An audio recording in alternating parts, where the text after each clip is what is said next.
ബൈബിളിലെ ഏറ്റവും ചെറിയ പുസ്തകം, എന്നാൽ ഏറ്റവും മനോഹരമായ പുസ്തകം റൂത്തിൻ്റെതാണ്.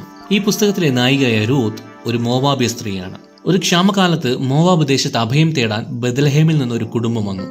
എലിമേലേക്കായിരുന്നു ആ കുടുംബത്തിന്റെ തലവൻ. ഭാര്യ നൊവോമി. ഈ ദമ്പതികൾക്ക് 2 ആൺമക്കളുണ്ടായിരുന്നു, മഹ്ലോൻ, കില്യോൻ. മോവാബ് ദേശത്തെത്തി അധികം താമസിയാതെ എലിമേലേക്ക് മരിച്ചു. വിധവയായ നൊവോമി തന്റെ 2 ആൺമക്കളെ വളർത്തുകയും മോവാബി സ്ത്രീകളെ തന്റെ പുത്രന്മാർക്ക് വിവാഹം ചെയ്യുകയും ചെയ്തു. അതിൽ ഒരു മരുമകളായിരുന്നു ഈ മോവാബിയ സ്ത്രീയായ റൂത്ത്. മറ്റൊന്ന് ഓർപ്പ. ആരായിരുന്നു ഈ റൂത്ത്? അവൾ എന്താണ് അനുഭവിച്ചത്? തന്നിൽ വിശ്വസിച്ച റൂത്തിന്റെ ജീവിതത്തെക്കുറിച്ചുള്ള ദൈവത്തിന്റെ അത്ഭുതകരമായ പദ്ധതി, നവോമിയുടെ ആഗ്രഹം, റൂത്തിന്റെ പുനർവിവാഹം, രാജാക്കന്മാരും മഹാപുരോഹിതനായ യേശു ക്രിസ്തു റൂത്തിന്റെ വംശത്തിൽ എങ്ങനെ വന്നു എന്നിവയെക്കുറിച്ച് ബൈബിളിലെ സ്ത്രീകൾ എന്ന ഈ പരമ്പരയിൽ നമുക്ക് വിശദമായി കാണാം.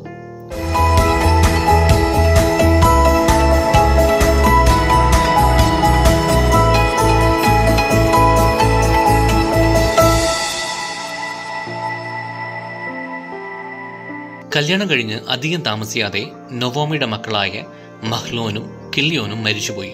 നൊവോമിയുടെ മരുമക്കളായ ഓർപ്പയും രൂത്തും ചെറുപ്രായത്തിൽ തന്നെ വിധവകളായി. നൊവോമിയുടെ ഭർത്താവും മരിച്ചുപോയി.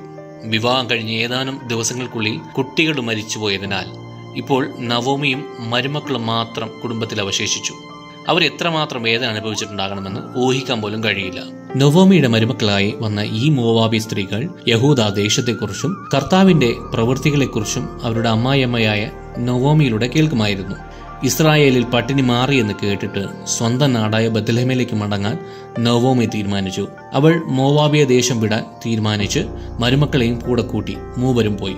എന്നാൽ നൊവോമിയെ സംബന്ധിച്ചിടത്തോളം അവളുടെ മരുമക്കളുടെ ഭാവിയെ ഓർത്ത് നൊവോമിയുടെ മനസ്സിൽ അധികം ഭാരമുണ്ടായിരുന്നു. അങ്ങനെ പോകും വഴിക്ക് മരുമക്കളോട് തന്റെ സ്വന്തം അമ്മയുടെ വീട്ടിലേക്ക് തന്നെ തിരിച്ചുപോയി വീണ്ടും വിവാഹം കഴിച്ച് പുരുഷന്റെ വീട്ടിൽ സുഖമായി ജീവിക്കുവിൻ എന്ന് പറഞ്ഞു ചുംബിച്ചു. മരുമക്കൾ 2 പേരും കരഞ്ഞു. ഞങ്ങൾ പോകില്ല, ഞങ്ങൾ നിന്റെ കൂടെ തന്നെ വരുള്ളൂ എന്ന് പറഞ്ഞു. വീണ്ടും അവരെ പറഞ്ഞു വിടാൻ നോക്കി. നവോമി ഇത് എപ്പോ പറയും എന്ന് കാത്തിരിക്കുന്നത് പോലെ ഓർപ്പ കേട്ട ഉടനെ അമ്മാവമ്മയെ ചുംബിച്ച് തിരിഞ്ഞുപോയി. പക്ഷേ റൂത്ത് അങ്ങനെ ചെയ്യാതെ അമ്മാവമ്മയെ വിട്ട് പിരിയില്ല, തിരികെ പോകുന്നതിനെ കുറിച്ച് സംസാരിക്കരുത് എന്ന് തീർത്തു പറഞ്ഞു. എനിക്ക് ഒന്നും വേണ്ട, നിങ്ങൾ പോകുന്ന സ്ഥലവും നിങ്ങൾ താമസിക്കുന്ന സ്ഥലവും നിങ്ങളുടെ ആളുകളും നിങ്ങളുടെ ദൈവവും എല്ലാം എന്റേതായിരിക്കും എന്ന് തീർത്തു പറഞ്ഞു. അതുമാത്രമല്ല, നീ മരിക്കുന്നിടത്ത് തന്നെ ഞാനും മരിക്കും എന്ന് റൂത്ത് പറഞ്ഞു. കൊള്ളാം, ഇതേപോലൊരു മരുമകൾ എവിടെ കിട്ടും? എന്നാൽ അത്തരമൊരു തീരുമാനം എടുക്കുന്നത് ബുദ്ധിമുട്ടുള്ള കാര്യമാണ്. ഈ റൂത്തും വിധവ, അമ്മായിയമ്മയായ നൊവോമിയും വിധവ. അമ്മായിയമ്മയുടെ കയ്യിൽ ഒന്നുമില്ല താനും.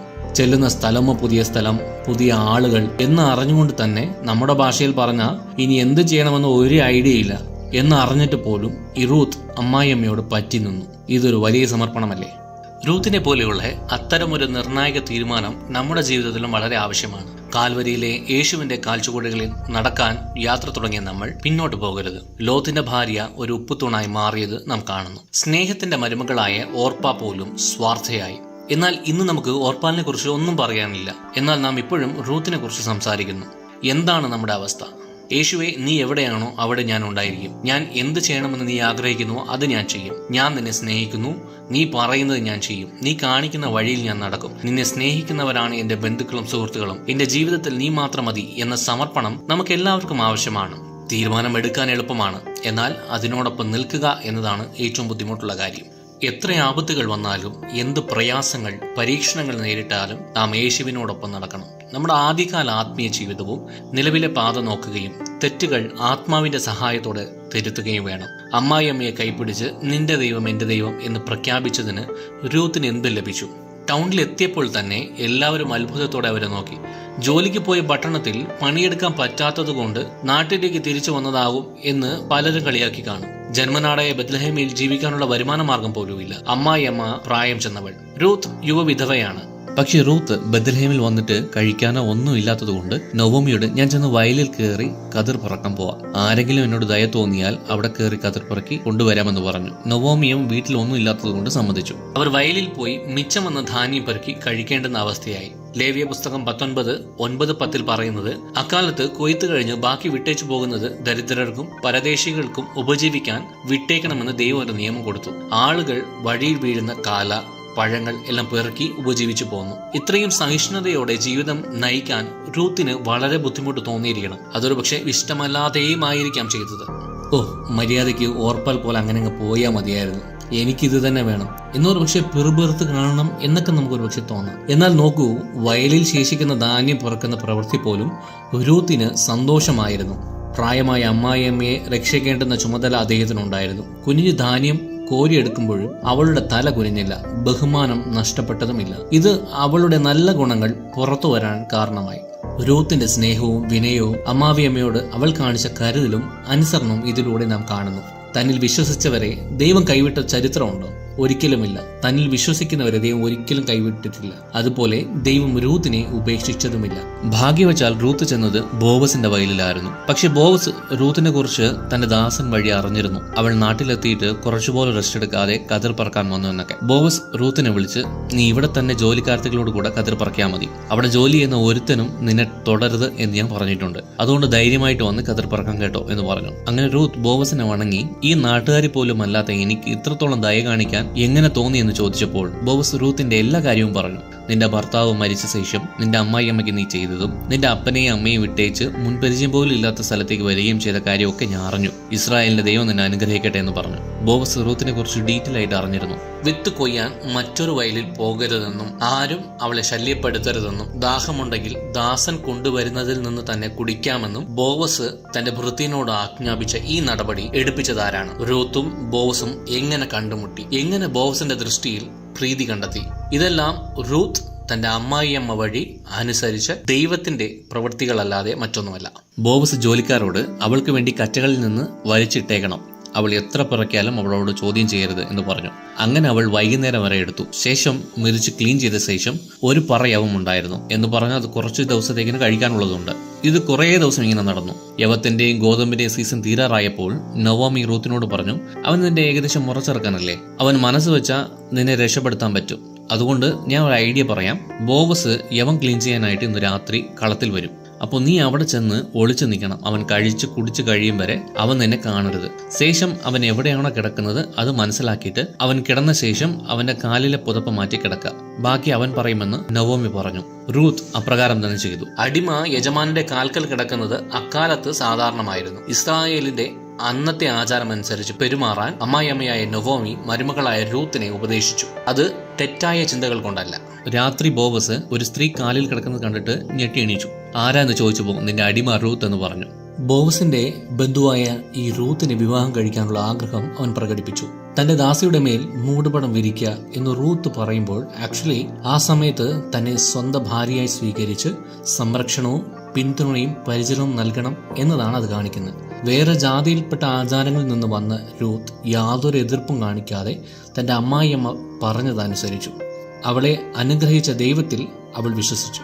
നീ ഒരു അനുഗ്രഹിക്കപ്പെട്ട വ്യക്തിയാ എന്ന് പറഞ്ഞ് ബോവസ് പോലും അവളെക്കുറിച്ച് സാക്ഷ്യപ്പെടുത്തുന്നു. നീ ഒരു ഉത്തമ സ്ത്രീയാണെന്ന് ഇവിടെ എല്ലാവർക്കും അറിയാം. നീ ചോദിക്കുന്നതെല്ലാം ഞാൻ ചെയ്തു തരാം. പക്ഷേ എന്നെക്കാൾ അടുത്തൊരു വീണ്ടെടുപ്പുകാരനുണ്ട്. വീണ്ടെടുപ്പ് മുറ അനുസരിച്ച് അവൻ നിന്നെ വീണ്ടെടുത്തില്ലെങ്കിൽ ഞാൻ വീണ്ടെടുത്തോളാം എന്ന് പറഞ്ഞു. അവൾ വെളുപ്പംകാലം വരെ അവിടെ കിടന്നു. ശേഷം എണീച്ചപ്പോൾ അവൾക്ക് കുറെ യവം കൊടുത്തു വിട്ടു. ഇതൊക്കെ ഈ നവോമിയോട് വന്ന് പറഞ്ഞു. ശേഷം അന്ന് രാവിലെ തന്നെ ബോവസ് പട്ടണത്തിന്റെ വാതിൽക്കൽ പോയിരുന്നു. മറ്റേ വീണ്ടെടുപ്പുകാരൻ പോകുന്നത് കണ്ടിട്ട് ഡാ ഇങ്ങോട്ട് വന്നൊന്ന് ഇരുന്നേ എന്ന് പറഞ്ഞു. ശേഷം പട്ടണത്തിലെ 10 മൂപ്പന്മാരെ വരുത്തിയിരിക്കാൻ പറഞ്ഞു. ശേഷം നവോമിയുടെ ഭർത്താവ്, അതായത് നമ്മുടെ സഹോദരന്റെ നിലം വിൽക്കുന്നു, ഞാൻ അറിഞ്ഞു, അത് നിന്നോടും പറയുന്നു, വാങ്ങാൻ മനസ്സുണ്ടെങ്കിൽ വാങ്ങുക, അല്ലെങ്കിൽ എന്നോട് പറ എന്ന് പറഞ്ഞു. അത് വീണ്ടെടുക്കാൻ നീയും ഞാനും മാത്രമേ ഉള്ളൂ. അപ്പോൾ മറ്റവൻ പറഞ്ഞു, ഞാൻ വാങ്ങിച്ചോളാമെന്ന്. അപ്പോൾ ബോവസ് അതിന്റെ കൂടെ എലിമേലെക്കിന്റെ പേര് നിലനിർത്തേണ്ടതിന് റൂത്തിനെ കൂടെ കെട്ടണമെന്ന് പറഞ്ഞു. അതെനിക്ക് പറ്റത്തില്ല, എന്റെ കുടുംബം ഇല്ലാതായിപ്പം എന്ന് പറഞ്ഞു. അതുകൊണ്ട് നീ തന്നെ വീണ്ടെടുത്തു എന്ന് പറഞ്ഞു. അങ്ങനെ അന്നത്തെ ആചാരമനുസരിച്ച് വീണ്ടെടുപ്പ് അല്ലെങ്കിൽ കൈമാറ്റത്തിന് ഉറപ്പിക്കാനായിട്ട് ചെയ്യുന്ന കാര്യം എന്ന് പറഞ്ഞു കഴിഞ്ഞാൽ നമ്മുടെ നാട്ടിൽ മുദ്രപത്രം എഴുതി സൈൻ ചെയ്ത് അറ്റസ്റ്റ് ചെയ്യുന്നത് പോലെ ഒരുത്തന് വീണ്ടെടുക്കാൻ മനസ്സില്ലെങ്കിൽ അവൻ അവന്റെ ചെരുപ്പ് ഊരി വീണ്ടെടുക്കാൻ മനസ്സുള്ളവണം കൊടുക്കണം. അങ്ങനെ മറ്റവൻ ബോവസിന് അവന്റെ ചെരുപ്പ് ഊരി കൊടുത്ത് ഉറപ്പിച്ചു. അങ്ങനെ മൂപ്പന്മാരുടെ മുമ്പേ വെച്ച് അത് ഉറപ്പിച്ചു. അങ്ങനെ ബോവസ് റൂത്തിനെ വിവാഹം കഴിച്ചു. എന്നാൽ ഒരു കാര്യം ശ്രദ്ധിച്ചേ, ബോവസ് റൂത്തിന് ജീവിതം നൽകി എന്നത് സത്യമാണ്. എന്നാൽ റൂത്തിലൂടെയാണ് ബോവസിന്റെ വീട് പണിയപ്പെട്ടത്. അതായത് റൂത്തിന്റെ കൊച്ചുമകൻ ദൈവത്തിന്റെ ഹൃദയപ്രകാരം ഉണ്ടായിരുന്ന ഇസ്രായേലിന്റെ ഏറ്റവും മികച്ച രാജാവായ ദാവീദ് രാജാവാണ്. ദാവീദിന്റെ ഈ വംശത്തിലാണ് നമ്മുടെ യേശു ക്രിസ്തുവും ജനിച്ചത്. അങ്ങനെ മശിഹയുടെ രാജവംശ ചരിത്രത്തിൽ ഉൾപ്പെടാനുള്ള പദവി റൂത്തിന് ലഭിച്ചു. അവൾക്ക് മുമ്പത്തെ അവസ്ഥയേക്കാൾ പിന്നീടുള്ള അവസ്ഥ അനുഗ്രഹമായിരുന്നു എന്ന് നമുക്ക് കാണാം.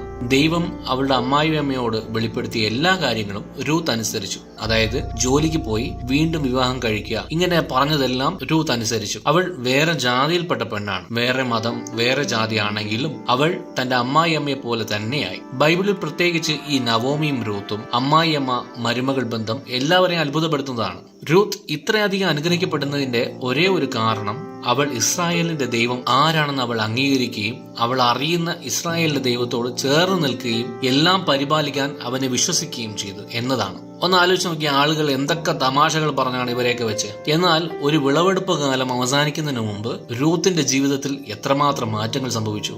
കതിരെടുക്കാൻ പോയ ഭൂമിയുടെ ഉടമസ്ഥയായവൾ അവൾ വയലിലേക്ക് പോയി. അവളുടെ മടിയിൽ ഗോതമ്പ് നിറഞ്ഞിരുന്നു. വിധവയായ അവൾ വധുവാകാൻ ഭാഗ്യം കിട്ടി. അവൾ ഒരു കുഞ്ഞിന് ജന്മം നൽകി. അതുമാത്രമല്ലാതെ യേശുവിന്റെ രാജവംശത്തിന്റെ ചരിത്രത്തിൽ ഇടം നേടി. സ്ഥാനക്കയറ്റം ലഭിച്ച് ഉയർന്ന പദവിയിൽ എത്തിയിട്ടും അവൾ പഴയ അമ്മായിയമ്മയെ ഉപേക്ഷിച്ചില്ല. അതാണ് പ്രധാനം. റൂത്തിന്റെ ജീവിതം ദൈവത്തിന് നൽകി. ദൈവത്തെ അഭയമായി സ്വീകരിച്ച റൂത്ത് അവളുടെ തലമുറകളും അവളിലൂടെ അനുഗ്രഹിക്കപ്പെട്ടു. അവൾക്ക് ശേഷം ഒരു പുതിയ ചരിത്രം സൃഷ്ടിക്കപ്പെട്ടതായി നാം കാണുന്നു. നമ്മുടെ ദൈവം നല്ലവനാണ്. കൊച്ചു റൂത്തിനെ ഇത്രയധികം അനുഗ്രഹിച്ച ദൈവം അവളെപ്പോലെ നമ്മുടെ സാഹചര്യങ്ങൾക്കിടയിൽ ദൈവത്തോട് ഉറച്ചു നിന്നാൽ തീർച്ചയായിട്ടും നമ്മെ അനുഗ്രഹിക്കും. അതിൽ സംശയമില്ല. റൂത്തിനെ പോലെ കർത്താവിനോട് പറ്റി നിൽക്കാനും ജീവിതത്തിൽ അനുഗ്രഹങ്ങൾ പ്രാപിക്കാനും കർത്താവ് നമ്മെ ഓരോരുത്തരെയും സഹായിക്കട്ടെ. ആസ്നത്ത് എന്നത് ഈജിപ്ഷ്യൻ പേരാണ്. അതിന്റെ അർത്ഥം ജ്ഞാനത്തിന്റെ ദേവതയായ നീത്ത് എന്നാണ്. ഈ യോസഫിന്റെ ഭാര്യ ആസ്നത്ത് ഒരു അന്യജാതിക്കാരിയായിരുന്നു. ആരാണ് ഈ ആസ്നത്ത്? എന്താണ് അദ്ദേഹത്തിന്റെ ചരിത്ര പശ്ചാത്തലം? ഒരു അന്യജാതിക്കാരിയായ സ്ത്രീ ആയിരുന്നിട്ടും ഇസ്രായേൽ കുടുംബത്തിന്റെ ഭാഗമാക്കാനുള്ള പദവി എങ്ങനെ അവൾക്ക് കിട്ടി? ജീവനുള്ള ദൈവമായ കർത്താവിനെ അവൾ സ്വീകരിച്ചത് എങ്ങനെ? ഈ ബൈബിൾ വിമൻ സീരീസിന്റെ 4ാമത്തെ എപ്പിസോഡിൽ നമുക്ക് കാണാം.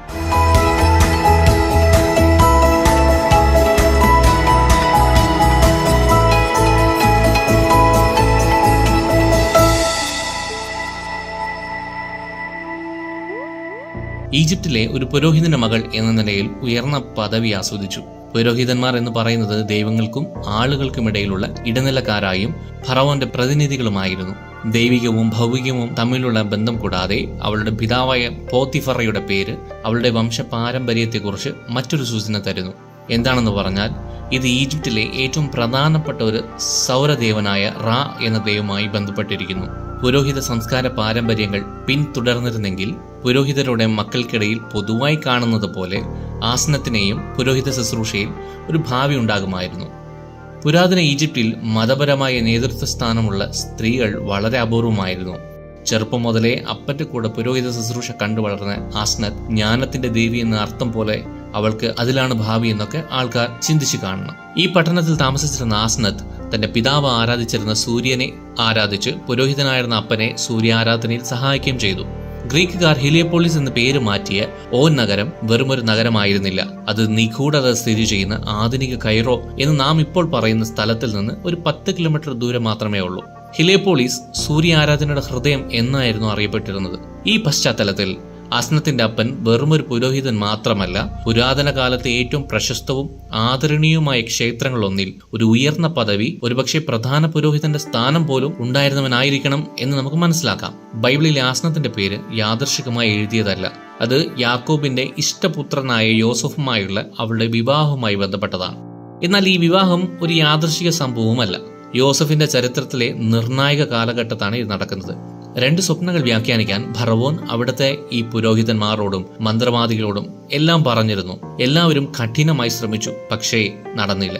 ഈ ആസ്നത്തും വ്യാഖ്യാനിക്കാൻ ട്രൈ ചെയ്ത് കാണണം, പക്ഷേ നടന്നില്ല. കാരണം ആരും വന്ന രാജാവിനോട് വ്യാഖ്യാനിച്ചതായി പറയുന്നില്ല. ഒരുപക്ഷെ ഒരുപാട് മന്ത്രവാദികൾ വ്യാഖ്യാനിച്ചിട്ടുണ്ടാകണം, എന്നാൽ രാജാവിന് ആ വ്യാഖ്യാനങ്ങളൊന്നും തൃപ്തികരമല്ലായിരുന്നു. രാജാവിന്റെ സ്വപ്നത്തെക്കുറിച്ചും യോസഫിന്റെ ജീവചരിത്രത്തെക്കുറിച്ചും വേറൊരു വീഡിയോയിൽ നമുക്ക് വിശദമായി കാണാം. നമുക്ക് കഥയിലേക്ക് വരാം. അപ്പോഴാണ് ഈ ഹീറോ യോസഫിന്റെ വ്യാഖ്യാനം വരുന്നത്. 2 സ്വപ്നങ്ങളും ഒരുപോലെ വ്യാഖ്യാനിച്ചു. രാജാവ് ഹാപ്പിയായി. എല്ലാ പുരോഹിതന്മാരും ഈ ദൈവം വലിയവനാണെന്നും യോസഫിൽ ദൈവാത്മാവുണ്ടെന്നും മനസ്സിലാക്കി. ആസ്നത്തും അപ്പോൾ തന്നെ മനസ്സിലാക്കി കാണണം.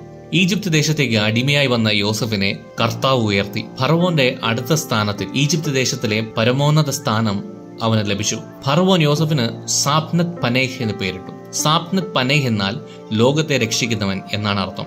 ഫറവോൻ യോസഫിനെ ഒരു വലിയ ഉദ്യോഗസ്ഥനാക്കി നഗരത്തിലെ പ്രധാന പുരോഹിതനായ പോത്തിഫറയുടെ മകളെ യോസഫിന് വിവാഹം കഴിപ്പിച്ചു. ഈ ആസ്നത്ത് ദൈവത്തിന്റെ സൃഷ്ടികളിൽ ഒന്നായ സൂര്യനെ ആരാധിക്കുന്നവളായിരുന്നു. എന്നാലും ദൈവത്തിന്റെ തീരുമാനമനുസരിച്ച് 12 ഗോത്രങ്ങളുടെ പിതാവ് എന്ന് വിളിക്കപ്പെടുന്ന യാക്കോബ് എന്ന ഇസ്രായേൽ കുടുംബത്തിലെ അംഗമാകാനുള്ള ഭാഗ്യം ഈ അന്യജാതിക്കാരിയായ ഈ സ്ത്രീക്കും കിട്ടി. ആസ്നത്ത് യോസഫിന് വിവാഹം കഴിക്കുന്നതിന് മുമ്പ് യോസഫ് ഈജിപ്തിൽ അടിമയായിരുന്നു. ചെയ്യാത്ത കുറ്റത്തിന് അന്യായമായി ജയിലിൽ കിടന്നു. ജയിലിലിരിക്കുമ്പോൾ ഫറവോന്റെ പാനപാത്രവാഹകനും അപ്പക്കാരനും കണ്ട സ്വപ്നം യോസഫ് വ്യാഖ്യാനിച്ചു. ഈജിപ്തിലെ മന്ത്രവാദികൾക്കും ശാസ്ത്രിമാർക്കും പറയാൻ കഴിയാത്ത ഫറവോന്റെ സ്വപ്നത്തിന്റെ അർത്ഥം ബുദ്ധിപൂർവവും ദൈവത്തിന്റെ ജ്ഞാനം കൊണ്ടും വിശദീകരിച്ചതുകൊണ്ട് അവൻ ഈജിപ്തിൽ പ്രശസ്തനായി. ആസ്നത്തിനും അങ്ങനെ അവനെ പരിചയമുണ്ടായി കാണണം. യോസഫിന്റെ മഹത്തായ ജ്ഞാനവും വിവേകവും ആസ്നത്തിനെ അവനിലേക്ക് ആകർഷിച്ചു കാണണം. അടിമയായി ഈജിപ്തിലെത്തിയ യോസഫ് ഒരുപാട് കഷ്ടപ്പാടുകൾ സഹിച്ച് അവസാനം ദൈവകൃപയാൽ ഈജിപ്ത് ദേശത്തിന്റെ അധികാര സ്ഥാനത്തേക്ക് ഉയർത്തപ്പെട്ടു. യോസഫിൽ കഴിവുള്ള ഒരു നേതാവിനെ ഫറവോൻ കണ്ടു. രസകരമായ ഒരു കാര്യം പറയട്ടെ, യോസഫിന് ആരായിരിക്കണം ഭാര്യ എന്നത് ഫറവോനാണ് തീരുമാനിച്ചത്. ഈ തെരഞ്ഞെടുപ്പിന് ഒരു പ്രത്യേക കാരണം ബൈബിളിലില്ല. ഈ തീരുമാനത്തിന് പിന്നിലെ കാര്യങ്ങളോ സാഹചര്യമോ അവർ വിവരിക്കുന്നില്ല. ആ സമയത്ത് യോസഫിന് ഏകദേശം 30 വയസ്സായിരുന്നുവെന്ന് വിശ്വസിക്കപ്പെടുന്നു. ഉൽപ്പത്തി 41-46 ഇത് എഴുതിയിരിക്കുന്നത്. കൂടാതെ ബൈബിൾ രേഖകൾ അനുസരിച്ച് യോസഫിനെ വിവാഹം കഴിച്ച ഒരേ ഒരു സ്ത്രീ ആസ്നത്തായിരുന്നു. മിസ്രൈമ്യർക്ക് ഇസ്രായേൽ ജനം എന്ന് പറയുന്ന ഒരു താഴ്ന്ന ജാതിയാണ്. എങ്കിലും അവനിലുണ്ടായിരുന്ന ദൈവത്തിന്റെ ആത്മാവ് കാരണം ആസ്നത്തിനും അവനെ ബോധിച്ചു. അവന്റെ മേലുണ്ടായ നിന്ന മാറി. ആ വീട്ടിൽ കുറ്റം ചെയ്തു എന്നത് മാത്രമല്ല, താഴ്ന്ന ജാതി എന്ന നോട്ടം മാറി പദവികളും ഉയർന്ന സ്ഥാനമാനങ്ങളും അവന് ലഭിച്ചു. യോസഫിന്റെ അമ്മയായ റാഹേൽ യോസഫിനെ പ്രസവിച്ച ശേഷം കർത്താവ് എനിക്ക് ഒരു മകനെ നൽകി എന്റെ നിന്ന് മാറ്റി എന്ന് പറഞ്ഞ് അവന് യോസഫ് എന്ന് പേരിട്ടു. ഉൽപ്പത്തി 30:23-24 പറയുന്നു. അവന്റെ അമ്മ അവന് അർത്ഥവത്തായ ഒരു നല്ലൊരു പേര് നൽകിയതുപോലെ എന്റെ എല്ലാ സങ്കടങ്ങളും മറക്കാൻ ദൈവം ഇടയാക്കി എന്ന് പറഞ്ഞുകൊണ്ട് യോസഫ് തന്റെ ആദ്യ മകന് മനശ്ശെ എന്ന് പേരിട്ടു. സങ്കടദേശത്ത് ദൈവനെ വർദ്ധിപ്പിച്ചു എന്ന് പറഞ്ഞ രണ്ടാമത്തെ മകന് എഫ്രൈം എന്ന് പേരിട്ടു. ഈ പേരിന്റെ കാരണങ്ങളെക്കുറിച്ച് ആസ്നത്ത് യോസഫിനോട് ചോദിച്ചു കാണാതിരിക്കില്ല. അവൻ അവന്റെ അനുഭവത്തെയും അവന്റെ ദൈവത്തെയും പറഞ്ഞു കൊടുത്തു. അവൾ അത് അംഗീകരിക്കുകയും ചെയ്തു. യോസഫ് തന്റെ 2 ആൺമക്കൾക്കും ഇട്ട അർത്ഥവത്തായ പേരുകൾ കാണിക്കുന്നത് അവൻ ദൈവത്തോട് നന്ദിയുള്ളവനും താൻ താമസിച്ചിരുന്ന ഈജിപ്തിൽ ആസ്നത്തിനോട് ചേർന്ന് സന്തോഷത്തോടെ ജീവിച്ചു എന്നതാണ് കാണിക്കുന്നത്. താൻ അടിമയായിരുന്ന നാട്ടിൽ തന്നെ ദൈവം തന്നെ ഉയർത്തി എന്ന കാര്യം മറക്കാതെ ദൈവത്തെ അനുസരിച്ച് ജീവിച്ചു എന്നും നമുക്ക് കാണിച്ചു തരുന്നു. മക്കൾക്ക് പേരിടുമ്പോൾ ഒരു എതിർപ്പും കൂടാതെ ആസ്നത്തും അത് അംഗീകരിച്ചു. യോസഫും ആസ്നത്തും സന്തോഷത്തോടെ ദുഃഖങ്ങൾ മറന്ന് ദൈവത്തിൽ ആശ്രയിച്ച് ജീവിച്ചു. പട്ടിണിക്കാലത്ത് ഭക്ഷണം തേടി തന്റെ അടുക്കൽ വന്ന സഹോദരന്മാർക്കും അവർ കൂട്ടിക്കൊണ്ടുപോയ പിതാവിനും കുടുംബത്തിനും ആവശ്യമായ ഭക്ഷണം നൽകി കുടുംബത്തിന് പിന്തുണ കൊടുത്തു. ക്ഷാമകാലത്ത് അവൻ അവരെ ഈജിപ്തിലേക്ക് കൊണ്ടുവന്ന് ഗോഷേനിൽ പാർപ്പിച്ചു. യോസഫ് തന്റെ വീട്ടുകാർക്ക് ധാരാളമായി സഹായിച്ചതിനെ ആസ്നത്ത് എതിർക്കുകയോ തടസ്സപ്പെടുത്തുകയോ ചെയ്തു എന്ന് ബൈബിൾ പറയുന്നില്ല. മിസ്രൈമ്യർക്ക് ഇസ്രായേലിയർ എന്ന് പറഞ്ഞ വെറുപ്പാണ്. കാരണം അവർ ചെയ്യുന്ന ജോലി. അവരെല്ലാവരും ഗോപാലകരായിരുന്നു. ഗോപാലകരെ ഈജിപ്ഷ്യൻകാർക്ക് ഇഷ്ടമല്ല. എന്നാൽ അവൾ ഭർത്താവിനെ സ്നേഹിച്ച് അവന്റെ ദൈവമായ ഇസ്രായേലിന്റെ ദൈവത്തെ മനസ്സിലാക്കി ഇസ്രായേൽ ജനത്തെയും സ്വീകരിച്ചു. ബൈബിളിലെ പല കഥാപാത്രങ്ങളെയും പോലെ ആസ്നത്തിന്റെയും മുഴുവൻ ജീവചരിത്രവും നിഗൂഢതയിൽ മൂടപ്പെട്ടിരിക്കുന്നു. അവളുടെ അവസാന നാളുകളെയും മരണത്തെയും കുറിച്ചുള്ള വിവരങ്ങൾ നമുക്ക് ബൈബിളിൽ പറഞ്ഞിട്ടില്ല. ബൈബിളിലെ പല കഥാപാത്രങ്ങളുടെ ജീവിതവും തിരുവെഴുത്തുകളിൽ വിശദമായി വിവരിക്കുന്നു. എങ്കിലും മറ്റു ചിലരുടെ കഥകൾ മുഴുവനായി പറയുന്നില്ല. അത് വ്യാഖ്യാനത്തിനും ഊഹാഭോഗങ്ങൾക്കും ധാരാളം ഇടം നൽകുന്നുണ്ട്. ആസ്നത്തിനെ കുറിച്ച് കൂടുതൽ അറിവില്ലെങ്കിലും യോസഫിനൊപ്പം ജീവിതാവസാനം വരെ അവൾ ഈജിപ്തിൽ അവനോടൊപ്പം ജീവിച്ചിരുന്നുവെന്ന് വ്യക്തമാണ്. 1 കൊരിന്ത്യർ 7:14 പറയുന്നത് പോലെ അവിശ്വാസിയായ ഭാര്യ സഹോദരൻ മുഖാന്തരം വിശുദ്ധീകരിക്കപ്പെടുന്നു എന്നുള്ളത് ആയിരക്കണക്കിന് വർഷങ്ങൾക്ക് മുന്നേ തെളിയിച്ച ഒരു കുടുംബമായിരുന്നു ഈ യോസഫ് ആസ്നത്ത് കുടുംബം. ദൈവം എത്ര നല്ലവനാണ് അല്ലെ? അന്യജാതിക്കാരിയായ ആസ്നത്തും ദൈവത്തെ മനസ്സിലാക്കുവാൻ ദൈവം അവസരം കൊടുത്തു. അവളും മനസ്സിലാക്കി ഭർത്താവിനൊപ്പം സപ്പോർട്ടായി നിന്നു. വുമൻ ഇൻ ദ ബൈബിൾ എന്ന പരമ്പരയിലെ ആദ്യ 3 എപ്പിസോഡുകൾ കാണാത്തവർക്കായി ഡിസ്ക്രിപ്ഷനിൽ ലിങ്ക് കൊടുത്തിട്ടുണ്ട്. കാണാത്തവർ കാണുക. നിങ്ങൾ ദൈവത്താൽ അനുഗ്രഹിക്കപ്പെട്ടവർ.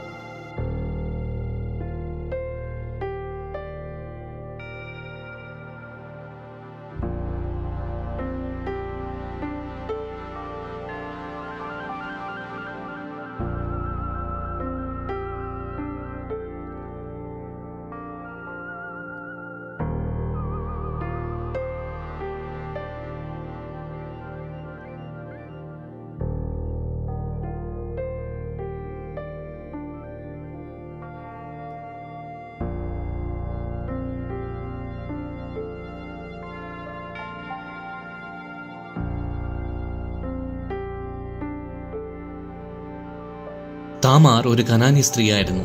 എന്നിട്ടും യേശുക്രിസ്തുവിന്റെ രാജവംശത്തിന്റെ ചരിത്രത്തിൽ ഉൾപ്പെടാനുള്ള പദവി അവൾക്ക് കിട്ടി. താമാർ യൂദയുടെ മരുമകളായിരുന്നു. എന്നാലും അവൻ പോലും അറിയാതെ അവന്റെ ഭാര്യയായി. യാദൃശികമായ സാഹചര്യങ്ങളാൽ താമാർ തെറ്റ് ചെയ്തെങ്കിലും അതിന് ഉത്തരവാദിയായ യഹൂദ അവളെക്കുറിച്ച് സാക്ഷ്യം പറയുന്നത് അവൾ എന്നിലും നീതിയുള്ളവരെന്ന്. താമാർ എന്നാൽ ഈന്തപ്പന എന്നാണ് അർത്ഥം. ഈ ഈന്തപ്പന പോലെ അവളുടെ ജീവിത സാഹചര്യങ്ങളിൽ അവൾ ഉറച്ചു നിന്നു. അവളുടെ മാതാപിതാക്കളെയും കുടുംബത്തെയും കുറിച്ച് തിരുവെഴുത്തുകളിൽ പരാമർശിച്ചിട്ടില്ല. ആരാണ് ഈ താമാർ? അവൾക്ക് സംഭവിച്ച ദുരിതങ്ങൾ എന്തൊക്കെയാണ്? പരിതാപകരമായ അവസ്ഥയിൽ ജീവിക്കാനും കുടുംബത്തിൽ നിന്ന് അകറ്റാനും എന്താണ് കാര്യം? എല്ലാ കഷ്ടപ്പാടുകളും അവൾ അനുഭവിക്കേണ്ടി വന്നിട്ടും അവൾ ധൈര്യത്തോടെ ചെയ്ത തെറ്റ് എന്താണ്? അതിന്റെ ഫലങ്ങൾ എന്തൊക്കെയാണ്? ദൈവം അറിഞ്ഞുകൊണ്ട് ഈ തിന്മയെ തന്റെ കൃപയാൽ നന്മയാക്കി മാറ്റിയതെങ്ങനെ? ദൈവം അവളെ എങ്ങനെ അനുഗ്രഹിച്ചു? താമാറിന്റെ ജീവിതത്തിൽ നിന്ന് നമുക്ക് പഠിക്കാനാകുന്ന കാര്യങ്ങൾ ഈ ബൈബിൾ വിമൻ പരമ്പരയുടെ 2ാം എപ്പിസോഡിൽ കൂടുതൽ വിശദമായി നമുക്ക് കാണാം. ഞങ്ങളുടെ ബൈബിൾ ഇൻസൈറ്റ് ചാനലിനെ സപ്പോർട്ട് ചെയ്യാൻ ആഗ്രഹിക്കുന്നവർ താഴെ കാണുന്ന ജോയിൻ ബട്ടണിലോ അല്ലെങ്കിൽ ഡിസ്ക്രിപ്ഷനിൽ കാണുന്ന ലിങ്കിലോ ക്ലിക്ക് ചെയ്ത് ഈ മിനിസ്ട്രി നിങ്ങളാൽ കഴിയുന്ന രീതിയിൽ സപ്പോർട്ട് ചെയ്യുക. കൂടുതൽ വീഡിയോസ്, ഡോക്യുമെന്ററീസ് ചെയ്യുവാൻ അത് ഞങ്ങളെ കൂടുതൽ സഹായിക്കും.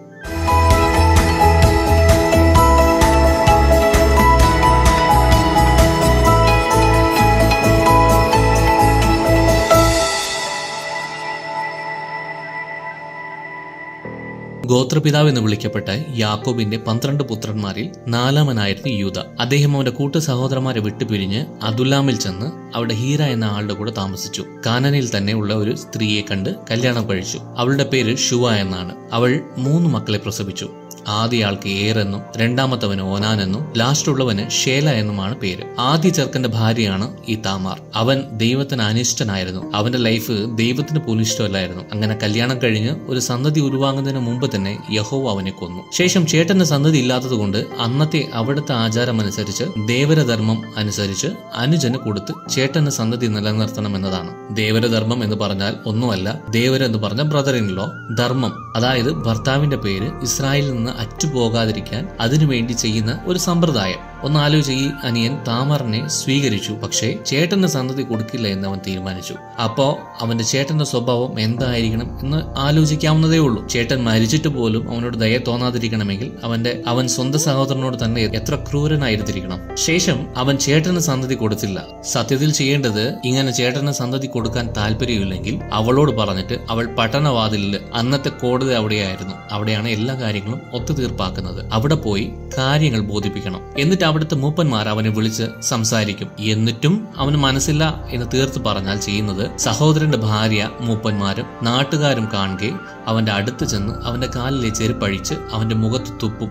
സഹോദരന്റെ വീട് പണിയാത്തവനോട് ഇങ്ങനെ ചെയ്യുമെന്ന് അവനോട് എല്ലാവരും കാണുകെ പറയും. പിന്നെ ഇസ്രായേൽ മൊത്തവും അവരെ ചെരുപ്പഴിച്ചവന്റെ കുടുംബം എന്ന് പറയും. നാട്ടിൽ മൊത്തം നാണം കെടും. അതിലും ചേട്ടന് സന്തതി ഉണ്ടാക്കണമെന്ന് പറഞ്ഞാൽ ഉണ്ടാകുന്ന എല്ലാ കുഞ്ഞും ചേട്ടന്റെ സന്തതിയല്ല. അവന് ഉണ്ടാകുന്ന ആദ്യത്തെ കുഞ്ഞാണ് ചേട്ടന്റെ സന്തതിയായിട്ട് അവർ പറയുന്നത്. ബാക്കി ഇവന്റെ സന്തതിയാണ്. അങ്ങനെയാണ് അവിടുത്തെ നിയമം. പക്ഷേ ഈ സഹോദരന് അവളെ കെട്ടണം, പക്ഷെ കുഞ്ഞുങ്ങൾ വേണ്ട. അതാണ് ഇവന്റെ ഉദ്ദേശം. ആ ഉദ്ദേശം ശരിയല്ല. ദുഷ്ടചിന്തയായതുകൊണ്ട്, മനസ്സ് വഷളായതുകൊണ്ടും അവനെ ദൈവം കൊന്നു. ഇതെല്ലാം കണ്ടിട്ട് യൂദയ്ക്ക് പേടിയായി. അപ്പൊ കുഴപ്പമുള്ളത് താമറിനാണെന്ന് വിചാരിച്ച് തന്റെ 3ാമത്തെ കുഞ്ഞിനെ അവൾക്ക് കൊടുക്കാൻ മനസ്സില്ലായിരുന്നു. അതുകൊണ്ട് അവളെ, നിന്റെ വീട്ടിൽ പോയി നിൽക്ക്, വിധവ ഡ്രസ് ഇട്ടിരുന്നാൽ മതി, ഇവൻ കുഞ്ഞല്ലേ, ഇവന് പ്രാപ്തിയാകുമ്പോൾ ഞാൻ പറയാം, അപ്പോൾ വന്നാ മതി എന്ന് പറഞ്ഞു വിട്ടു. എത്ര കാലം കാത്തിരുന്നു എന്നൊന്നും ബൈബിൾ പറഞ്ഞിട്ടില്ല. ചിലപ്പോൾ മാസങ്ങളായിരിക്കാം, ചിലപ്പോൾ വർഷങ്ങളുമായി കാണാം. ഇസ്രായേൽ എന്ന് വിളിക്കപ്പെട്ട യാക്കോബിന്റെ മകൻ യൂദ കുടുംബത്തിൽ ഒരു അവകാശമില്ലാതെ അവശേഷിച്ചു.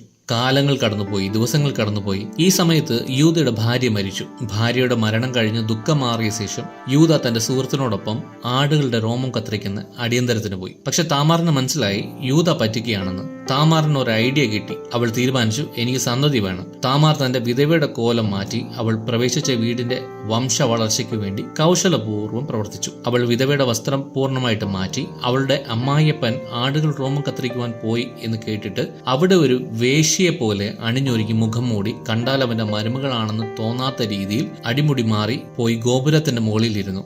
അവൻ കണ്ട ഉടനെ അവള് വേശ്യയാണെന്ന് വിചാരിച്ചു. യൂദ ജഡമോഹത്തിന് ഇടം നൽകി. അവൻ അവളുടെ അടുത്ത് ചെന്ന് തന്നോട് ചേരാൻ ആവശ്യപ്പെട്ടു. എനിക്ക് എന്ത് കൂലി തരുമെന്ന് അവൾ ചോദിച്ചപ്പോൾ കൂലിയായി അവൻ ഒരു ആട്ടിൻകുട്ടിയെ തരാമെന്ന് പറഞ്ഞു. അവൻ ആ സമയത്ത് ആടിനെ കൊണ്ടുവന്നിട്ടില്ലായിരുന്നു. ഞാൻ തിരിച്ചു പോയിട്ട് ആടിനെ തന്നുവിടാം എന്നൊക്കെ പറഞ്ഞു. അതിന് അവളും സമ്മതിച്ചു. എന്നാലും അവൾ ചോദിച്ചു, ആടിനെ കൊണ്ടുപോവാ, കുഴപ്പമില്ല, പക്ഷേ ആട് വരുന്നത് വരെ പകരത്തിന് എനിക്കൊരു പണയം തന്നേച്ചു പോകാൻ പറഞ്ഞു. അപ്പോൾ എന്ത് പണയം വേണമെന്ന് അവൻ ചോദിച്ചപ്പോൾ അവൾ നേരത്തെ പ്ലാൻ ചെയ്തു വന്നു എന്ന് തോന്നുന്നു. യൂദ ചോദിച്ച ഉടനെ അവൾ നിന്റെ മുദ്രാമോതിരവും മോതിരചരടും നിന്റെ കയ്യിലുള്ള വടിയും തരാൻ പറഞ്ഞു. അവനും കൊടുത്തു. ഇദ്ദേഹം എന്നിട്ട് വീട്ടിൽ പോയി തിരിച്ച് ആട്ടിൻകുട്ടിയെ കൊടുക്കാൻ വേണ്ടി കൂട്ടുകാരന്റെ കയ്യിൽ കൊടുത്തയച്ചു. ഈ കൂട്ടുകാരൻ എന്തിനും കൂട്ടു നിൽക്കും. അതാണ് ഈ കൂട്ടുകാരന്റെ പ്രത്യേകത. അവന്റെ സഹോദരനെ വിട്ടേച്ചു വന്നപ്പോഴും അവൻ കൈകൊണ്ടു, വ്യഭിചാരത്തിനും കൂട്ടുനിന്നു. പക്ഷെ നാം ഇതിനകത്ത് മനസ്സിലാക്കേണ്ട കാര്യം, ജ്ഞാനത്തിന്റെ പുസ്തകമായ സദൃശവാക്യത്തിൽ 13:20 പറയുന്നു, ജ്ഞാനികളുടെ കൂടെ നടന്നാൽ നീയും ജ്ഞാനിയാകും, ഭോഷന്മാർക്ക് കൂട്ടാളിയായവനോ വ്യസനിക്കേണ്ടി വരും. ഇവിടെ യൂദയുടെ കൂട്ട് നല്ലതല്ലായിരുന്നു. കൂട്ടുകാരൻ തെറ്റിപ്പോകുന്നു എന്ന് കണ്ട് നല്ലത് പറഞ്ഞു കൊടുക്കാതെ അവനെ പ്രോത്സാഹിപ്പിച്ചു. ഒടുവിൽ നീറി വേദനിക്കേണ്ടി വന്നു. നാമും നമ്മുടെ ഫ്രണ്ട് സർക്കിൾ ശ്രദ്ധിക്കണം. നമുക്ക് നല്ലത് പറഞ്ഞു തരുന്ന, വേണ്ടാത്തത് കണ്ടാൽ തിരുത്തുന്ന, നല്ല ആത്മീയ കാര്യങ്ങൾക്ക് മൂല്യം നൽകുന്ന കൂട്ടുകാരെ തിരഞ്ഞെടുക്കണം എന്നത് ഈ കാര്യം നമുക്ക് പഠിപ്പിച്ചു തരുന്നു. സോ ഈ കൂട്ടുകാരൻ ആടിനെ കൊണ്ട് കൊടുക്കാൻ ചെന്നു. അവിടെ ചെന്നപ്പോഴത്തേനും ഈ വേശ്യയെ കണ്ടില്ല. സോ അടുത്തുള്ളവരടുത്തൊക്കെ ചോദിച്ചു. അപ്പോൾ അങ്ങനെ ഒരു വേശ്യ ഇവിടെ ഇല്ല എന്ന് പറഞ്ഞു. അവൻ തിരിച്ചുപോയി യൂദയോട് കാര്യങ്ങൾ അവതരിപ്പിച്ചു. അവനും ഒക്കെ കുഴപ്പമില്ല എന്ന് പറഞ്ഞു. എന്നിട്ട് ഏകദേശം 3 മാസം കഴിഞ്ഞപ്പോഴത്തേക്കിനും താമാർ വ്യഭിചാരം ചെയ്ത് അവൾ ഗർഭിണിയായി എന്ന് അറിഞ്ഞു. ഉടനെ താമാർ മരിക്കേണ്ടവളാ എന്ന് പറഞ്ഞ് യൂദ ആളുകളുമായി അവളെ ചുട്ടുകൊല്ലുവാൻ പ്ലാൻ ചെയ്തു പോയി. അവിടെ ഒരു ഏകപക്ഷീയമായ നിലപാടാണ് കാണുന്നത്. പുറപ്പാട് 20, ലേവ്യ പുസ്തകം 20, ആവർത്തനം 22, ഇതിലെല്ലാം വ്യഭിചാരം ചെയ്ത ആണിനെയും പെണ്ണിനെയും ശിക്ഷിക്കണമെന്നതാണ്. പക്ഷെ ഇവിടെ താമാറിനെ മാത്രം ചുട്ടുകൊല്ലുവാൻ പ്ലാൻ ചെയ്തു വന്നു. ഇതേപോലൊരു സംഭവമാണ് യേശുവിന്റെ അടുക്കൽ കൊണ്ടുവന്നത്. ശാസ്ത്രിമാർ യേശുവിനോട് ഈ സ്ത്രീയെ വ്യഭിചാര കർമ്മത്തിൽ പിടിച്ചു എന്ന് പറഞ്ഞു കൊണ്ടുവന്നു. പെണ്ണിനെ മാത്രം കൊണ്ടുവന്നു. ആണവിടെ അവിടെയും ഏകീയ പക്ഷമായിട്ടല്ലേ കാര്യം നടന്നത്. ചിലപ്പോ അവന്മാർ തന്നെ പോയി കാണും, അറിയില്ല. എന്താണെങ്കിലും ആ ശാസ്ത്രിമാർ എന്ന് പറഞ്ഞാൽ ന്യായപ്രമാണം സൂക്ഷിച്ച് യഹൂദന്മാരെല്ലാം ചെയ്യുന്നുണ്ടോ എന്ന് സൂക്ഷ്മതയോടെ നോക്കുന്നവരാ. എന്നിട്ടും ആ പെണ്ണിനെ മാത്രമേ തെറ്റ് ചെയ്യുന്നതാ കണ്ടുള്ളൂ, ആണിനെ കണ്ടില്ല. അത് യേശുവിന് ഇഷ്ടപ്പെട്ടില്ല. നിങ്ങളിൽ പാപമില്ലാത്തവൻ ആദ്യം കല്ലെറിയുക. എന്നിട്ട് ഒറ്റ ഒരുത്തനും നിന്നില്ല, മനസ്സിൽ കുത്തുകൊണ്ടു. അത് തന്നെയല്ലേ ഇവിടെയും സംഭവിച്ചത്. കൊല്ലാൻ എല്ലാം റെഡിയായി വന്നു. ബട്ട് ആരാ ഉത്തരവാദി എന്ന് കേട്ടപ്പോൾ ഈ മുദ്രമോതിരത്തിനും മോതിരചരടിനും കൈവടിക്കും ആരാണോ ഉടമസ്ഥൻ അവനാണ് ഈ ഗർഭത്തിനും ഉടമസ്ഥൻ എന്ന് പറഞ്ഞപ്പോൾ അവിടെ നിയമം മാറി. അവളെ കൊല്ലണ്ട, അവൾ എന്നേക്കാൾ നീതിയുള്ളവൾ. അങ്ങനെ അവൾ മരണത്തിൽ നിന്ന് രക്ഷപ്പെട്ടു. ഞാൻ വാക്ക് പറഞ്ഞതുപോലെ എന്റെ മകൻ ശേലയെ കൊടുക്കാത്തത് കൊണ്ട് അവൾ ഇങ്ങനെ ചെയ്തു എന്ന് മനസ്സിലായി അവന് കുറ്റബോധം തോന്നി. എനിക്ക് തെറ്റുപറ്റിപ്പോയി, അവൾ നീതിയുള്ളവളാണ് എന്നതിന് യൂദ അവളുടെ സാക്ഷിയായിരുന്നു. അങ്ങനെ അവൻ അറിയാതെ തന്നെ അവന്റെ മരുമകൾ അവന് ഭാര്യയായി. ഇതിനുശേഷം താമാറുമായി ബന്ധം പുലർത്തിയിരുന്നില്ല. സത്യത്തിൽ ഇവിടെ താമാർ തെറ്റ് ചെയ്തു എന്ന് തോന്നിയാലും താമാറോടുള്ള അവിശ്വസ്തത നിമിത്തമാണ് യൂദയുടെ മൂത്ത പുത്രന്മാർ മരിച്ചത്. ഇളയ മകനെ താമാറിന് കൊടുക്കാതെ ഒളിപ്പിച്ച യൂദയുടെ ചതിയും വലുതാണ്. അതേപോലെ ഇത് തെറ്റാണെന്ന് താമാറിന് അറിയാമായിരുന്നിട്ടും ഇങ്ങനെ ഒരു മാർഗം സ്വീകരിച്ചതും തെറ്റാണ്. താമാറിനെ കുറ്റപ്പെടുത്തുമ്പോൾ ഈ യൂദ ഒരു നിമിഷം ചിന്തിക്കണമായിരുന്നു താൻ അതിലും വലിയ തെറ്റുകാരനാണെന്ന്. മത്തായി 7:3-5 യേശു പറഞ്ഞത് ഓർക്കുക. മറ്റുള്ളവരുടെ കണ്ണിൽ നിന്ന് കരട് എടുക്കുന്നതിന് മുമ്പ് സ്വന്തം കണ്ണിലെ കോല് നീക്കം ചെയ്യാൻ മറക്കരുത്. തിന്മയെ നന്മയാക്കി മാറ്റുന്ന ദൈവത്തിൽ അവൾ വിശ്വസിച്ചു. അതിനുശേഷം താമാറിന്റെ പ്രസവകാലമായി. ഈ താമാറിന് ഇരട്ട കുട്ടികൾ പിറന്നു. പേരസ് എന്നും സേരസ് എന്നും പേരിട്ടു. താമാറിന്റെ ഒറ്റ തീരുമാനത്തിൽ അവകാശി തുടർന്നു.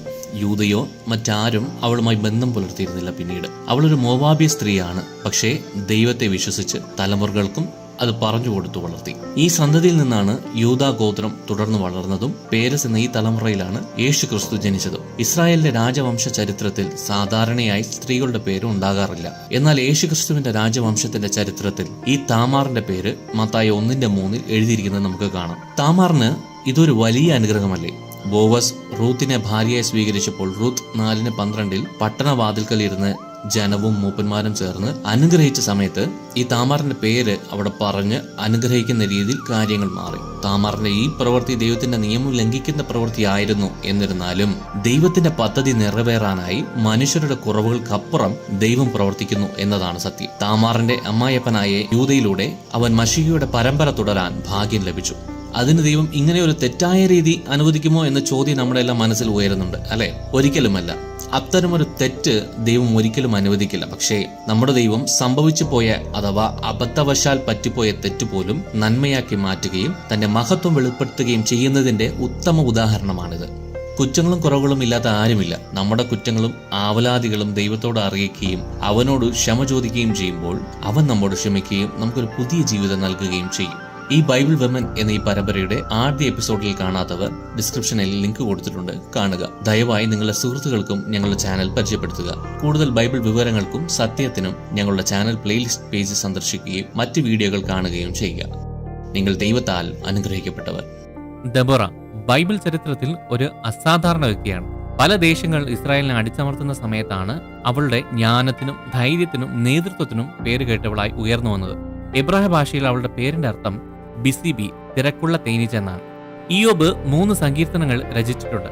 യേശയ്യാ പ്രവാചകൻ, ഹിസ്കിയ രാജാവ് എന്നിവർ ഓരോ സങ്കീർത്തനവും എഴുതിയിട്ടുണ്ട്. മ്യൂസിക് വായിക്കുമ്പോൾ പ്രചോദനം ഉണ്ടായി ഒരു പ്രവചനം എഴുതുന്നത് അല്ലെങ്കിൽ പറയുന്നത് ബൈബിളിൽ വളരെ കുറവാണ്. മോശ, ദബോറ, ശമൂവേൽ, ശൗൽ, എലീഷ, ദാവീദ് ഇവരെല്ലാവരും പ്രവചനം സംസാരിക്കുന്നതിന് സംഗീതം ഒരു പ്രചോദനമായിട്ടുണ്ട്. ദബോറയും അതുപോലെ സങ്കീർത്തനം എഴുതിയിട്ടുണ്ട്. മുഴുവനും അവൾ തന്നെയാണ് എഴുതിയത്.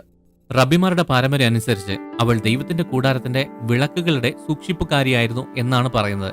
ദബോറ ഒരു ന്യായാധിപതിയായിരുന്നു, പ്രവാചികയായിരുന്നു. ഇങ്ങനെ ആരും അന്നുവരെ സ്ത്രീകളിൽ ഉണ്ടായിരുന്നില്ല. അത് കാരണം അന്നത്തെ കാലത്ത് രാഷ്ട്രീയപരമായും ആത്മീയപരമായും അവൾക്ക് വലിയ അധികാരങ്ങളും ഉണ്ടായി. അന്നുവരെ പുരുഷന്മാർ മാത്രം ആധിപത്യം ചെയ്തിരുന്ന ആ ഇസ്രായേൽ ജനത്തിന് ഒരു സ്ത്രീയായ ദെബോറ കയറി വന്നു. അവളുടെ ജീവിതം കാണിക്കുന്നത് ആണെന്നോ പെണ്ണെന്നോ വ്യത്യാസമില്ലാതെ ദൈവത്തിന്റെ പദ്ധതി നിറവേറാൻ ആരെയും ഉപയോഗിക്കാൻ പറ്റും എന്നതാണ് കാണിക്കുന്നത്. യോശുവയുടെ മരണശേഷം ആരും ഒറ്റ മനുഷ്യനായി, അതായത് മോശ, യോശുവെ പോലെ അങ്ങനെ ആരും അവരെ നടത്താനില്ലായിരുന്നു. അപ്പോ ആ സമയത്ത് ഒരു യുദ്ധം വന്നു.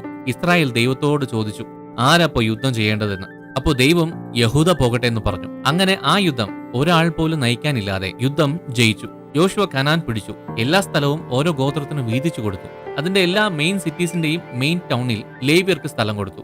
ഇങ്ങനെ കൊടുത്തെങ്കിലും എല്ലായിടത്തും അതാത് ആൾക്കാർ ആ സമയത്ത് ഉണ്ടായിരുന്നു.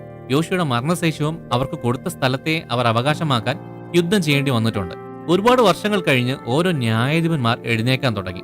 ദെബോറയ്ക്ക് മുന്നേ 3 ന്യായാധിപന്മാർ ഉണ്ടായിരുന്നു. ദെബോറയുടെ സമയത്ത് ഇസ്രായേൽ പാപത്തിൽ വീഴും, അടിച്ചമർത്തപ്പെടും, പിന്നെ മാനസാന്തരപ്പെട്ട് വിടുവിക്കപ്പെടും, പിന്നെയും പാപത്തിൽ വീഴും. ഇങ്ങനെ തുടർന്ന് ഒരുപാട് പ്രാവശ്യം അങ്ങനെ തന്നെ സംഭവിച്ചുകൊണ്ടിരിക്കുകയായിരുന്നു. അങ്ങനെ ഇരിക്കുന്ന സമയത്തായിരുന്നു ദെബോറ എഴുന്നേക്കുന്നത്. യോശുവയുടെ മരണത്തിന് ശേഷമാണ് ഇങ്ങനെ സംഭവിക്കാൻ തുടങ്ങിയത്. അതിനുശേഷം നേതൃത്വ സ്ഥാനത്ത് നിന്ന് നടത്താൻ ആരുമില്ലായിരുന്നു.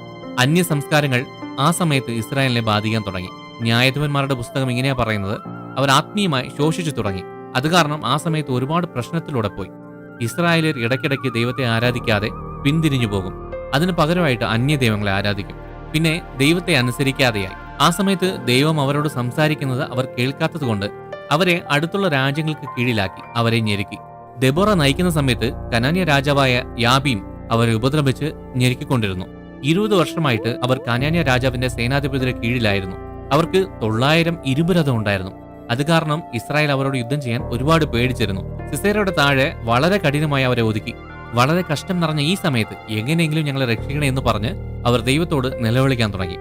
ഈ സമയത്ത് ദെബോറ ഒരു ന്യായാധിപതിയായി, ഒരു നേതാവായി അവളുടെ പ്രശസ്തി ഉയർന്നു വന്നു. അവൾ ഒരു ന്യായാധിപതി മാത്രമല്ലായിരുന്നു, അവൾ ഒരു പ്രവാചകയും കൂടെ ആയിരുന്നത് കൊണ്ട് ഒരുപാട് അധികാരങ്ങൾ അവർക്കുണ്ടായിരുന്നു. ഇസ്രായേലിന്റെ ആദ്യ സമയത്ത് ന്യായാധിപന്മാർ നിയമപരമായിട്ടും ആത്മീയപരമായിട്ടും നേതാക്കളായിരുന്നു.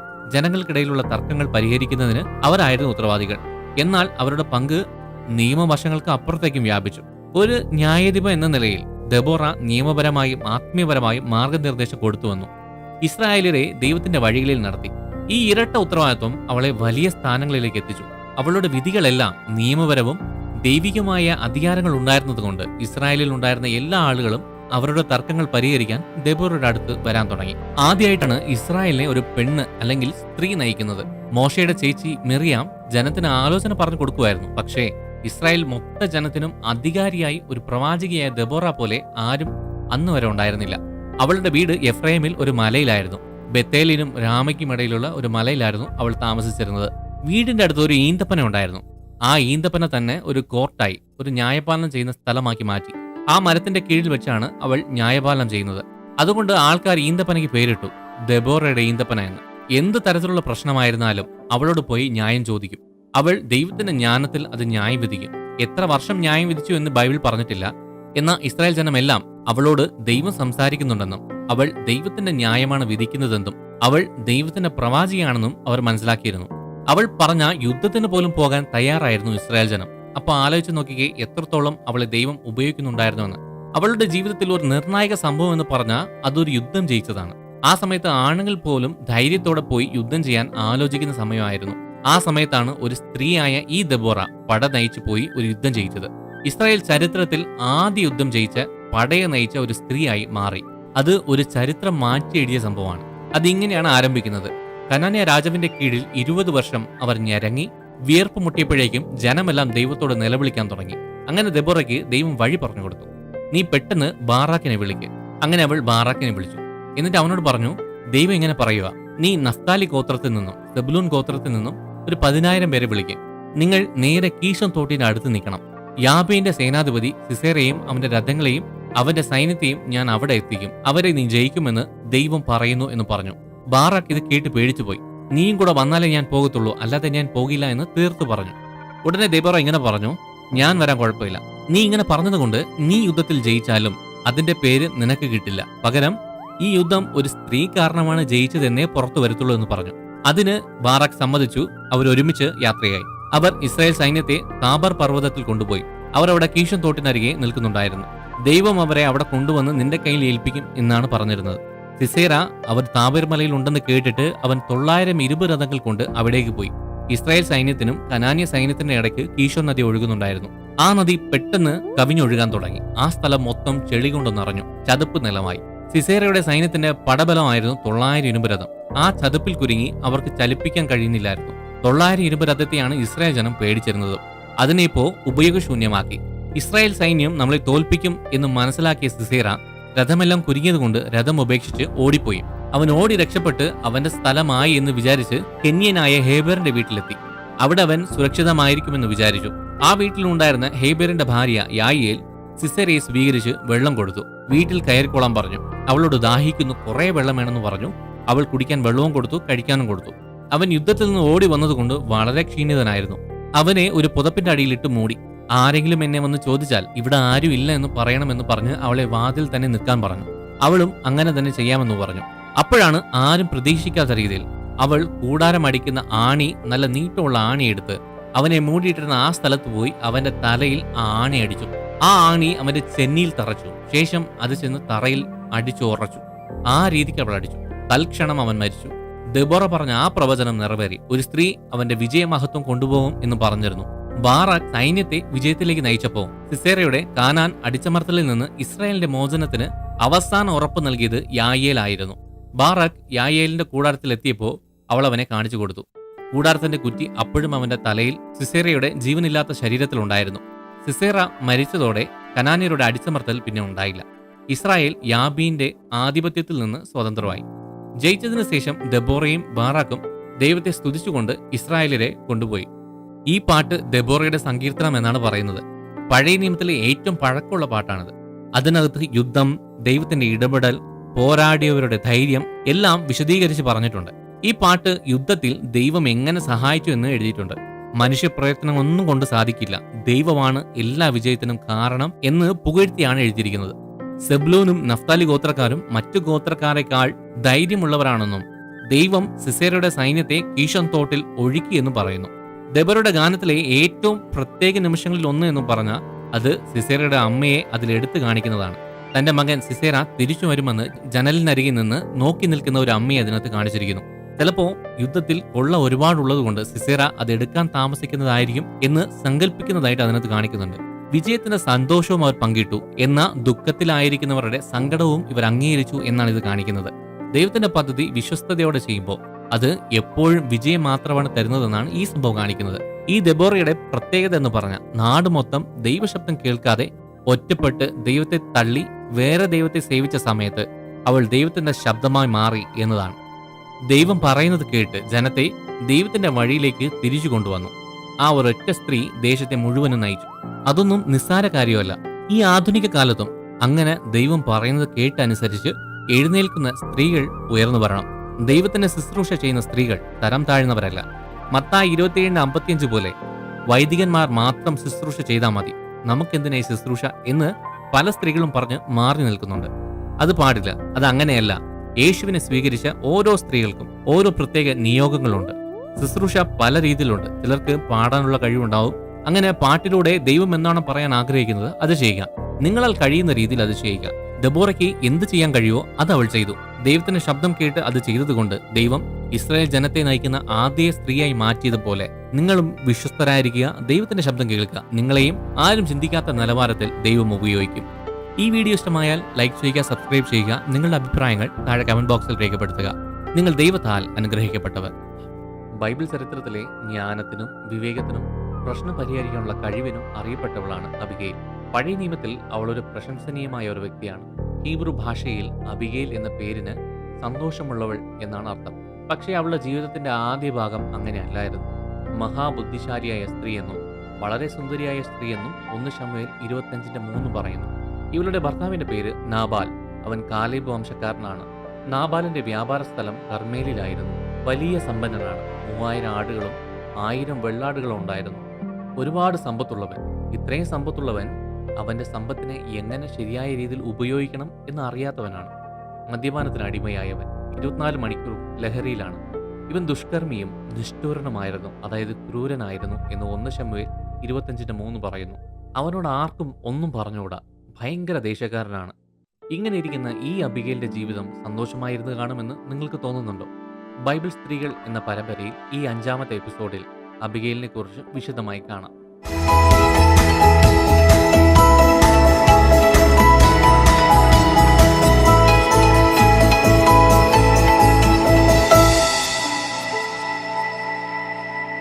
അബിഗയിലിന്റെ സംഭവകഥ ആരംഭിക്കുന്നത് ഒരു വലിയ ദൈവമനുഷ്യനായ ശമൂവേൽ പ്രവാചകന്റെ മരണത്തിന് ശേഷമാണ്. ശമൂവേലിന്റെ മരണശേഷം ഇസ്രായേൽ ദേശമെല്ലാം വലിയ ദുഃഖത്തിലായി. അവരെ ഇത്രകാലം നയിച്ച അവരുടെ നേതാവും ന്യായാധിപതിയുമായവൻ മരണപ്പെട്ടു. അദ്ദേഹത്തിന്റെ മൃതദേഹം രാമയിൽ കൊണ്ടുപോയി അവിടെ അദ്ദേഹത്തെ അടക്കം ചെയ്തു. ഇതേ സമയത്ത് ദാവീദ് ശൗൽ രാജാവിന്റെ അടുത്ത് നിന്ന് ഓടി രക്ഷപ്പെട്ട് മരുഭൂമിയിൽ അലഞ്ഞു തിരിഞ്ഞു നടന്ന സമയം. ആ സമയത്ത് ഈ നാബാലിന്റെ ജോലിക്കാരും ആടുകളെ മേയിച്ച് അവരോട് കൂടെ തന്നെ ഉണ്ടായിരുന്നു. അവരുടെ ഇടയന്മാർ ദാവീദിന്റെ കൂടെ ഉണ്ടായിരുന്ന സമയത്ത് അവർക്കൊരു മതിൽ പോലെയായിരുന്നു. അതുകൊണ്ട് നാബാലിന്റെ ആടുകളിൽ ഒന്നുപോലും കാണാതെ പോയില്ല. ശേഷം നാബാൽ അവന്റെ ആടുകളുടെ രോമം കത്തിരിക്കുന്ന അടിയന്തരമുണ്ടെന്ന് മരുഭൂമിയിൽ ദാവീദ് കേട്ടു. നാബാൽ തന്നെ നേരിട്ട് പോയി ആ കാര്യങ്ങൾ ക്രമീകരിക്കുന്നു ദാവീദ് അറിഞ്ഞു. അതുകൊണ്ട് ദാവീദ് ഒരു 10 സഹായികളെ അയച്ച് നാബാലിനോട് പോയി അവന്റെ സുഖവിവരങ്ങൾ അന്വേഷിക്കണം. അവന്റെ സമ്പത്തിയെല്ലാം നാം സംരക്ഷിച്ചത് കൊണ്ട് അവൻ എന്തെങ്കിലും തന്നാൽ വാങ്ങിക്കൊണ്ടുവരാൻ അവരെ പറഞ്ഞുവിട്ടു. ദാവീദിന്റെ സഹായികൾ നാബാലിന്റെ അടുത്ത് വന്ന്, നന്നായിരിക്കട്ടെ, നിനക്കും നിന്റെ ഭവനത്തിനും നന്നായിരിക്കട്ടെ, നിനക്കുള്ള സകലത്തിനും നന്നായിരിക്കട്ടെ എന്ന് അവനെ വന്ദനം ചെയ്തു. ഇന്ന് സന്തോഷ ദിവസമല്ലേ? ആടുകളുടെ രോമം കത്തിരിക്കുവാണല്ലോ. ആ സന്തോഷത്തിൽ ഞങ്ങളും പങ്കുചേരുന്നു. ഞങ്ങളോട് ദയ തോന്നണമേ, നിങ്ങൾക്ക് സഹായമായിരുന്ന ഞങ്ങൾക്ക് നിങ്ങളാൽ കഴിയുന്ന സഹായം ചെയ്യണം എന്ന് പറഞ്ഞു. അതിന് നാബാൽ, എന്ത് സഹായം? ആരാടാ നീയൊക്കെ? സഹായമില്ല, ഒന്നുമില്ല, ഒന്നും തരാൻ പറ്റത്തില്ല എന്ന് പറഞ്ഞു. അതെ, ആരായി? ദാവീദ്, ഇഷായുടെ മോനോ? അങ്ങനെ ഒരു മോനെയും എനിക്കറിഞ്ഞൂടാ. ഞാൻ കഷ്ടപ്പെട്ട് സമ്പാദിച്ചത് എന്റെ ജോലിക്കാർക്ക് വേണ്ടി പാകം ചെയ്ത് വെച്ചിരിക്കുന്ന അപ്പത്തെയും വെള്ളത്തെയും ആരെന്ന് പോലും അറിയാത്ത നിങ്ങൾക്ക് എന്തിനു ഞാൻ തരണം? അതൊന്നും പറ്റത്തില്ല എന്ന് പറഞ്ഞു. വളരെ വേദനിപ്പിക്കുന്ന വാക്കുകൾ അവരോട് പറഞ്ഞു.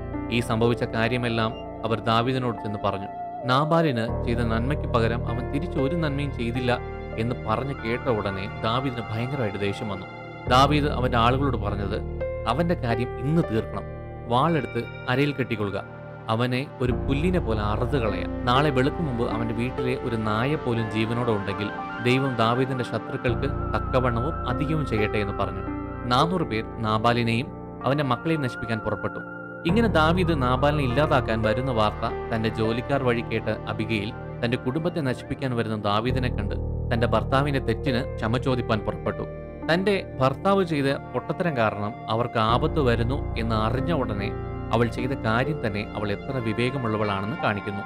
അത്ര വിവേകത്തോടെ അവൾ എന്താണ് ചെയ്തത്? ദാവീദിന്റെ ആളുകൾക്ക് 200 അപ്പം, 2 തുരുത്തി വീഞ്ഞ്, പാചകം ചെയ്ത 5 ആടുകൾ, 5 പറ മലര്, 200 അത്തിയട, 100 മുന്തിരിക്കൊലയും എടുത്ത് കഴുതപ്പുറത്ത് കയറ്റി ദേഷ്യത്തോട് വരുന്ന ദാവീദിനെ എതിരേറ്റ് ചെന്നു. അബിഗയിൽ ദാവീദിനെ കണ്ട ഉടനെ കഴുതപ്പുറത്ത് നിന്ന് ഇറങ്ങി ദാവീദിന്റെ മുമ്പിൽ വീണു നമസ്കരിച്ചു. യജമാനനെ, എന്റെ ഭർത്താവിന്റെ പേര് നാബാൽ. നാബാൽ എന്ന് പറഞ്ഞാൽ വിഡ്ഢി എന്നാണ് അർത്ഥം. അവന്റെ പേര് പോലെ തന്നെ അവൻ ചെയ്തു. യജമാനന് ലഭിക്കേണ്ട സഹായം അവൻ ചെയ്തില്ല. ആ സമയത്ത് നിന്റെ സഹായികൾ വന്നത് ഞാൻ അറിഞ്ഞതുമില്ല. ഞാനിപ്പോൾ ചില നന്മകൾ കൊണ്ടുവന്നിട്ടുണ്ട്. ദയവ് ചെയ്ത് ഈ നന്മ സ്വീകരിക്കണമേ.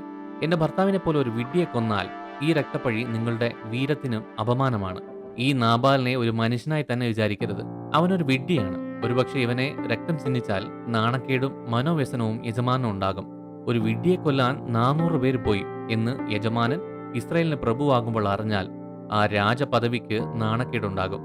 ഞാൻ നിങ്ങൾക്കായി കൊണ്ടുവന്ന ഈ കാണിക്കയെ സ്വീകരിച്ചുകൊണ്ട് എന്റെ യജമാനന്റെ ബാല്യക്കാർക്ക് കൊടുത്ത് ആദ്യം നിങ്ങളുടെ വിശപ്പ് മാറ്റണമേ എന്ന് പറഞ്ഞ് തന്നെ താഴ്ത്തി തന്റെ ഭർത്താവിന്റെ തെറ്റ് തന്റെ തെറ്റായി സ്വീകരിച്ച് നിന്റെ ദാസിയുടെ പാപത്തെ ക്ഷമിക്കണമേ എന്ന് ക്ഷമയും ചോദിച്ചു. മാത്രമല്ല അബിഗയിൽ ദാവീദിനെ അനുഗ്രഹിക്കുകയും ചെയ്തു. യഹോവ യജമാനന് സ്ഥിരമായൊരു ഭവനം പണിയും. യഹോവയുടെ യുദ്ധങ്ങളെയല്ലോ യജമാനൻ നടത്തുന്നത്. ആയുഷ്കാലത്ത് ഒരിക്കലും നിന്നിൽ ദോഷം കാണുകയില്ല. മനുഷ്യർ നിന്നെ പിന്തുടർന്ന് നിനക്ക് ജീവഹാനി വരുത്തുവാൻ എഴുന്നേറ്റാലും യജമാനന്റെ പ്രാണൻ നിന്റെ ദൈവമായ യഹോവയുടെ പക്കൽ ജീവഭാണ്ഡത്തിൽ കെട്ടപ്പെട്ടിരിക്കും. നിന്റെ ശത്രുക്കളുടെ പ്രാണങ്ങളെയോ അവൻ കവിണയുടെ തടത്തിൽ എന്ന പോലെ എറിഞ്ഞു കളയും. എന്നാൽ യഹോവ യജമാനന് വാഗ്ദാനം ചെയ്തിരിക്കുന്ന എല്ലാ നന്മയും നിവർത്തിച്ചു തന്ന് നിന്നെ ഇസ്രായേലിന് പ്രഭുവാക്കി വയ്ക്കുമ്പോൾ അകാരണമായി രക്തം ചിന്തിക്കുകയും യജമാനൻ താൻ തന്നെ പ്രതികാരം നടത്തുകയും ചെയ്തു പോയി എന്നുള്ള നാണക്കേടും പ്രയാസവും യജമാനന് ഉണ്ടാകയില്ല. എന്നാൽ യഹോവ യജമാനൻ നന്മ ചെയ്യുമ്പോൾ അടിയനെയും ഓർത്തുകൊള്ളണമേ എന്ന് പറഞ്ഞ് അനുഗ്രഹിച്ചു. ഒന്ന് ആലോചിച്ച് നോക്കിക്കേ, തന്റെ ഭർത്താവിനെ കൊല്ലാൻ വരുന്നു എന്ന് അറിഞ്ഞ ഉടനെ അങ്ങനെയാണോ 400 പേരാണോ വരുന്നത്, ഇവിടെ ഒരു 500 പേരെ റെഡിയാക്കിക്കിട എന്ന് തന്റെ ആളുകളോട് പറഞ്ഞ് ശത്രുത വളർത്താതെ വളരെ പക്വതയോടെ പരിഹരിക്കാൻ അവൾ പ്രവർത്തിച്ചു. അവളുടെ ബുദ്ധി കൊണ്ട് വിവേകം കൊണ്ടും തന്റെ ഭർത്താവ് നാബാൽ അന്ന് രക്ഷപ്പെട്ടു. തന്റെ ജനങ്ങളും രക്ഷപ്പെട്ടു, തന്റെ കുടുംബവും രക്ഷപ്പെട്ടു. ഇത്ര വിവേകത്തോടെ സംസാരിച്ച് അബിഗേലിന്റെ ജ്ഞാനവും വാക്ചാതുര്യവും താഴ്മയും നശിപ്പിക്കാൻ വന്നവനെ അനുഗ്രഹിച്ച രീതിയും ദാവീദിന്റെ ഹൃദയത്തെ സ്പർശിച്ചു. ദാവീദ് ഉടനെ ക്ഷമിച്ചു. ദാവീദ് പറഞ്ഞു, എന്നെ എതിരേൽപ്പാൻ നിന്നെ ഇന്ന് അയച്ചിരിക്കുന്ന ഇസ്രായേലിന്റെ ദൈവമായ യഹോവയ്ക്ക് സ്തോത്രം. നിന്റെ വിവേകം പ്രശംസനീയം. രക്തപാതകവും സ്വന്തം കൈകളാൽ പ്രതികാരവും ചെയ്യാത്തവണ്ണം എന്നെ ഇന്ന് തടഞ്ഞിരിക്കുന്ന നീയും അനുഗ്രഹിക്കപ്പെട്ടവൾ. ഇതാ നിന്റെ വാക്ക് കേട്ട് നിന്റെ മുഖം ആദരിച്ചിരിക്കുന്നു. ദാവീദിന്റെ ദേഷ്യം അവന്റെ കണ്ണിനെ മറച്ചു, അവന്റെ അറിവ് അവന്റെ ചിന്താശക്തിയെ സ്തംഭിപ്പിച്ചു. എന്നാൽ അബിഗയിലിന്റെ ബുദ്ധി അവൻ ചെയ്യാനിരുന്ന തെറ്റിനെ തിരുത്താൻ സഹായിച്ചു. അബിഗയിൽ പ്രശ്നമെല്ലാം തീർത്ത് വീട്ടിലെത്തിയ സമയത്ത് നാബാൽ തന്റെ വീട്ടിൽ രാജവിരുന്ന് പോലെ ഒരു വിരുന്ന് കഴിക്കുന്നത് കണ്ടു. അവന്റെ ഹൃദയം ആനന്ദിച്ചിരുന്നു. അവൻ നല്ല രീതിയിൽ മദ്യപിച്ച് ലഹരി പിടിച്ചിരുന്നു. അതുകൊണ്ട് അവനോടൊന്നും അപ്പോൾ പറഞ്ഞില്ല. നേരം വെളുക്കുന്നതുവരെ അവൾ കാത്തിരുന്നു. നാബാലിന് ബോധം വന്ന ശേഷം നടന്ന സംഭവങ്ങളെല്ലാം അവനോട് പറഞ്ഞു. ഈ നടന്ന സംഭവങ്ങളെല്ലാം അറിഞ്ഞപ്പോൾ അവന്റെ ഹൃദയം കല്ലിച്ചുപോയി. എന്ന് പറഞ്ഞാൽ ഏകദേശം സ്ട്രോക്ക് വന്നതുപോലെ ആയിപ്പോയി. ഏകദേശം 10 ദിവസത്തിന് ശേഷം അവൻ മരിച്ചു. ഇതൊരു ശിക്ഷയായി നാബാലിനുണ്ടായി. അബിഗയിൽ ഭർത്താവ് മരിച്ചതിന്റെ ദുഃഖത്തിലായിരിക്കുന്നു എന്ന് ദാവീദ് അറിഞ്ഞു. അവളുടെ വിവേകത്തെയും അവളുടെ ജ്ഞാനത്തെയും ഇഷ്ടപ്പെട്ട ദാവീദ് താൻ തെറ്റ് ചെയ്തു പോകാതെ തന്നെ തടഞ്ഞ അബിഗയിലിനെ അവളുടെ ഇഷ്ടത്തോടെ വിവാഹം കഴിച്ചു. വിധവയായ അബിഗയിൽ രാജാവിന്റെ ഭാര്യയായി ഒരു പുതുജീവിതം ലഭിച്ചു. അബിഗയിൽ തന്റെ ജോലിക്കാരൻ പറയുന്നത് അർപ്പമായി കണക്കാക്കാതെ അത് മനസ്സിലാക്കി സജീവമായി പ്രവർത്തിച്ചു. ദാവീദിനോട് സംസാരിക്കാൻ പോയപ്പോഴും വന്നപ്പോഴും അതിനെക്കുറിച്ച് നാബേലിന്റെ അടുത്ത് ഒന്നും പറഞ്ഞില്ല. കാരണം അവൻ മദ്യപിച്ച് ലഹരി പിടിച്ച് മത്തായി കിടക്കുകയായിരുന്നു. ഒന്നും പറയാതെ തന്നെ തന്റെ നല്ല പ്രവൃത്തി കൊണ്ട് നാബാലിന്റെ തെറ്റിനെ ഉണർത്തിച്ചു. അബിഗയിലിന് ഏത് സമയത്ത് എന്താണ് പറയേണ്ടത് എന്ന ജ്ഞാനവും വിവേകവും ഉണ്ടായിരുന്നു. അതുകൊണ്ടാണ് മഹാബുദ്ധിശാലി എന്ന് മറ്റുള്ളവരാൽ പുകഴ്ത്തപ്പെട്ടത്. ദാവീദിന്റെ മുമ്പിൽ തന്റെ ഭർത്താവിന്റെ തെറ്റിനെ തന്റെ തെറ്റായി സ്വീകരിച്ചത് ഒരഴകാണ്. ഇതേപോലെ ഭാര്യ ഭർത്തൃ ബന്ധത്തിൽ മാത്രമല്ല, നമ്മുടെ ജീവിതത്തിന്റെ എല്ലാ കാര്യങ്ങളിലും ദേഷ്യം വരുന്ന ഏത് സമയത്തും ക്ഷമയോടെ പെരുമാറണം. നാം ദേഷ്യത്തിൽ ചെയ്യുന്ന കാര്യങ്ങൾ, സംസാരിക്കുന്ന വാക്കുകൾ, അയക്കുന്ന മെസ്സേജുകൾ എത്ര ബന്ധങ്ങളെ തകർക്കുന്നു. എത്ര പേരുടെ ഹൃദയം തകരാൻ അത് സാധ്യതയുണ്ട് എന്ന് ആലോചിച്ചു നോക്കുക. അബിഗയിലിന്റെ ജ്ഞാനത്താൽ നാബാലിന്റെ സകലവും ജീവനോടെ രക്ഷപ്പെട്ടു. ഒരു സാധാരണ സ്ത്രീയായ അബിഗയിൽ ഭർത്താവിന്റെ കുറ്റം തന്റെ കുറ്റമാണെന്ന് ഏറ്റെടുക്കാൻ മനസ്സ് കാണിച്ചെങ്കിൽ നമ്മുടെ പാപങ്ങളെ ചുമന്ന് യേശുവിന്റെ മക്കളായ നാം, നമ്മുടെ അടുത്തിരിക്കുന്നവർ, സുഹൃത്തുക്കൾ, മറ്റുള്ളവർ ചെയ്യുന്ന ചെറിയ ചെറിയ തെറ്റുകൾ പൊറുക്കാം. യേശുവിന്റെ സ്നേഹത്തെ പറയുന്നതിൽ മാത്രമല്ല പ്രവൃത്തിയിലും കാണിക്കാം. ഈ വീഡിയോ ഇഷ്ടമായാൽ ലൈക്ക് ചെയ്യുക, സബ്സ്ക്രൈബ് ചെയ്യുക. നിങ്ങളുടെ അഭിപ്രായങ്ങൾ കമന്റ്സ് ആയി രേഖപ്പെടുത്തുക. നിങ്ങൾ യേശുവിനാൽ അനുഗ്രഹിക്കപ്പെട്ടവർ. ആമേൻ. രാഹാബ് ഒരു കനാന്യ സ്ത്രീയായിരുന്നു. യെരിഹോ നഗരത്തിൽ നിന്നുള്ളവളാണ്. യെരിഹോ മതിലിന്മേലുള്ള വീട്ടിൽ താമസിച്ചിരുന്നു. യെരിഹോ എന്ന പേരിന്റെ അർത്ഥം ഈന്തപ്പനകളുടെ നഗരമെന്നാണ്. പഴയ നിയമത്തിൽ 70 തവണ യെരിഹോ പരാമർശിച്ചിട്ടുണ്ട്. ഭൂമിയിലെ ഏറ്റവും പഴക്കം ചെന്ന പട്ടണം മാത്രമല്ല, യെരിഹോ ലോകത്തിൽ തന്നെ ഏറ്റവും താഴ്ന്ന നഗരം കൂടിയാണ്. സമുദ്രനിരപ്പിൽ നിന്നും 250 മീറ്ററിലധികം താഴെയാണ് സ്ഥിതി ചെയ്യുന്നത്. നഗരത്തിന്റെ വലിയ മതിൽ ഈജിപ്ഷ്യൻ പിരമിഡുകൾക്ക് മുമ്പേ തന്നെ പണിതതാണ്. ഈജിപ്ഷ്യൻ സുന്ദരിയായ റാണി ക്ലിയോപട്രയ്ക്ക് പുതിയ നിയമ കാലഘട്ടത്തിന് തൊട്ടു മുമ്പേ യെരിഹോ നഗരം സ്നേഹ സമ്മാനമായി മാർക്ക് ആന്റണി നൽകിയതായി ചരിത്രമുണ്ട്. യെരിഹോ മതിലുകൾക്ക് പേര് കേട്ടതാണ്. ചരിത്രമനുസരിച്ച് അവർ 9000 BC-യിൽ നഗരം പണിത് 8000 BC-യിൽ തന്നെ മതിൽ പണിത് ഉറപ്പുള്ള പട്ടണമാക്കി. മതിലിന്റെ പൊക്കം 13 അടി ഉയരം ഉണ്ടായിരുന്നു. മാത്രമല്ല 28 അടി ഉയരമുള്ള വാച്ച് ടവറുകളും ഉണ്ടായിരുന്നു. യെരിഹോ ആണ് ചരിത്രത്തിലെ സൈനിക പ്രതിരോധനത്തിനായി ഒരു മതിൽ ആദ്യമായി ഉപയോഗിച്ചത്. ഈ നഗരം അതിന്റെ നീരുറവകൾക്കും പേര് കേട്ടതാണ്. യെരിഹോ നിവാസികൾ ബാലിനെയും ചന്ദ്രദേവനെയും ആരാധിച്ചു. ചന്ദ്രദേവനായ യാരിക്കിന്റെ പേരിൽ നിന്ന് ഉളവായതാണ് ഈ യെരിഹോ എന്ന പേര്. ബാൽ അവരുടെ പ്രതിഫലത്തിന്റെ ദൈവമാണെന്ന് പറഞ്ഞ് അതിനെയും ആരാധിച്ചു. ബാൽ ആരാധനയുടെ ഭാഗമായിട്ട് വ്യഭിചാരം ദൈവത്തോടുള്ള ആരാധനയുടെ ഒരു രൂപമായി കണക്കാക്കിയിരുന്നു. ഈ രീതിയിൽ വിശുദ്ധ വ്യഭിചാരം എന്നറിയപ്പെടുന്ന ദേവദാസി ആചാരവും സ്വന്തം മക്കളെ ബാലിന് ബലിയർപ്പിക്കുന്നതും അവരുടെ വിശുദ്ധ ചടങ്ങായിരുന്നു. പാപം വെള്ളം പോലെ കുടിക്കുന്നവരുടെ ഇടയിൽ വേശ്യയായ ഈ രാഹാബും ജീവിച്ചു. താനും തന്റെ വീടും വേശ്യപ്രവൃത്തിക്ക് വിട്ടുകൊടുത്ത രാഹാബ് ഇസ്രായേലിന്റെ ജീവനുള്ള ദൈവമായ കർത്താവിന്റെ വീര്യപ്രവൃത്തികളെ കുറിച്ച് കേട്ടു. അതിനുശേഷം എന്താണ് സംഭവിച്ചത്? ഇസ്രായേലിന്റെ ദൈവത്തിൽ അവൾ എങ്ങനെ വിശ്വസിച്ചു? ഈ എരിഹോ നഗരം ശോധന ചെയ്യാൻ വന്ന രണ്ടുപേരെ രാഹാബ് എങ്ങനെ രക്ഷിച്ചു? ആ പ്രവൃത്തിക്ക് രാഹാബിന് എന്താണ് ലഭിച്ചത്? വേശ്യയായ അവൾ എങ്ങനെ യേശുവിന്റെ രാജവംശ ചരിത്രത്തിൽ സ്ഥാനം നേടി? ഈ ബൈബിൾ വുമൻ എന്ന ഈ പരമ്പരയുടെ 3-ാം എപ്പിസോഡിൽ രാഹാബിന്റെ വിശ്വാസ ജീവിതത്തിൽ നാം പഠിക്കേണ്ട കാര്യങ്ങൾ എന്തൊക്കെ എന്ന് നമുക്ക് നോക്കാം. ഈ എപ്പിസോഡ് സ്പോൺസർ ചെയ്തിരിക്കുന്ന പ്രിയ നിഷ ഗോപകുമാർ കുടുംബത്തിന് നന്ദി.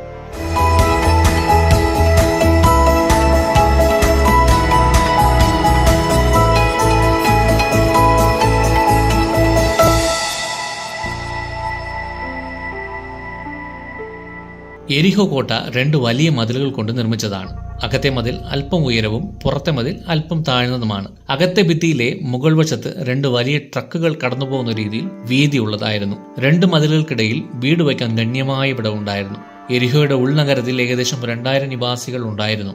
മതിലിന് മുകളിലുള്ള സ്ഥലത്ത് കുടിയേറ്റക്കാര്, ചെറുകിട കച്ചവടക്കാര്, വേശ്യകളും തൊഴിലാളികളും അധിവസിച്ചിരുന്നു.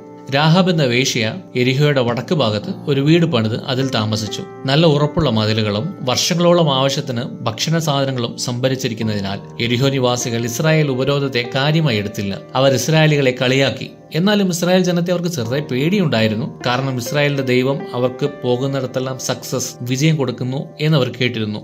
ഏകദേശം 40 വർഷത്തിന് മുമ്പ് മോശെ ചെങ്കടൽ വറ്റിച്ചത് മുതൽ ഇവരെ കുറിച്ച് കേട്ട് ഇപ്പോൾ ഇവിടെ വന്നു എന്നറിഞ്ഞു വല്ലാതെ ഉരുകിയിരിക്കുന്നു എന്ന് രാഹാബ് പറഞ്ഞത് ശ്രദ്ധേയം. എന്നാലും അവരുടെ കോട്ടയിൽ അവർ വിശ്വസിച്ചു. അത്രയ്ക്ക് ഉറപ്പുള്ളതായിരുന്നു ആ മതിൽ. വേശ്യയായ ഈ രാഹാബ് ഇസ്രായേലിന്റെ ദൈവം ഇസ്രായേലർക്ക് വേണ്ടി ചെയ്ത അത്ഭുതങ്ങളും അടയാളങ്ങളും കേട്ട് ഇസ്രായേലിന്റെ ദൈവത്തിൽ ആശ്രയിച്ചു.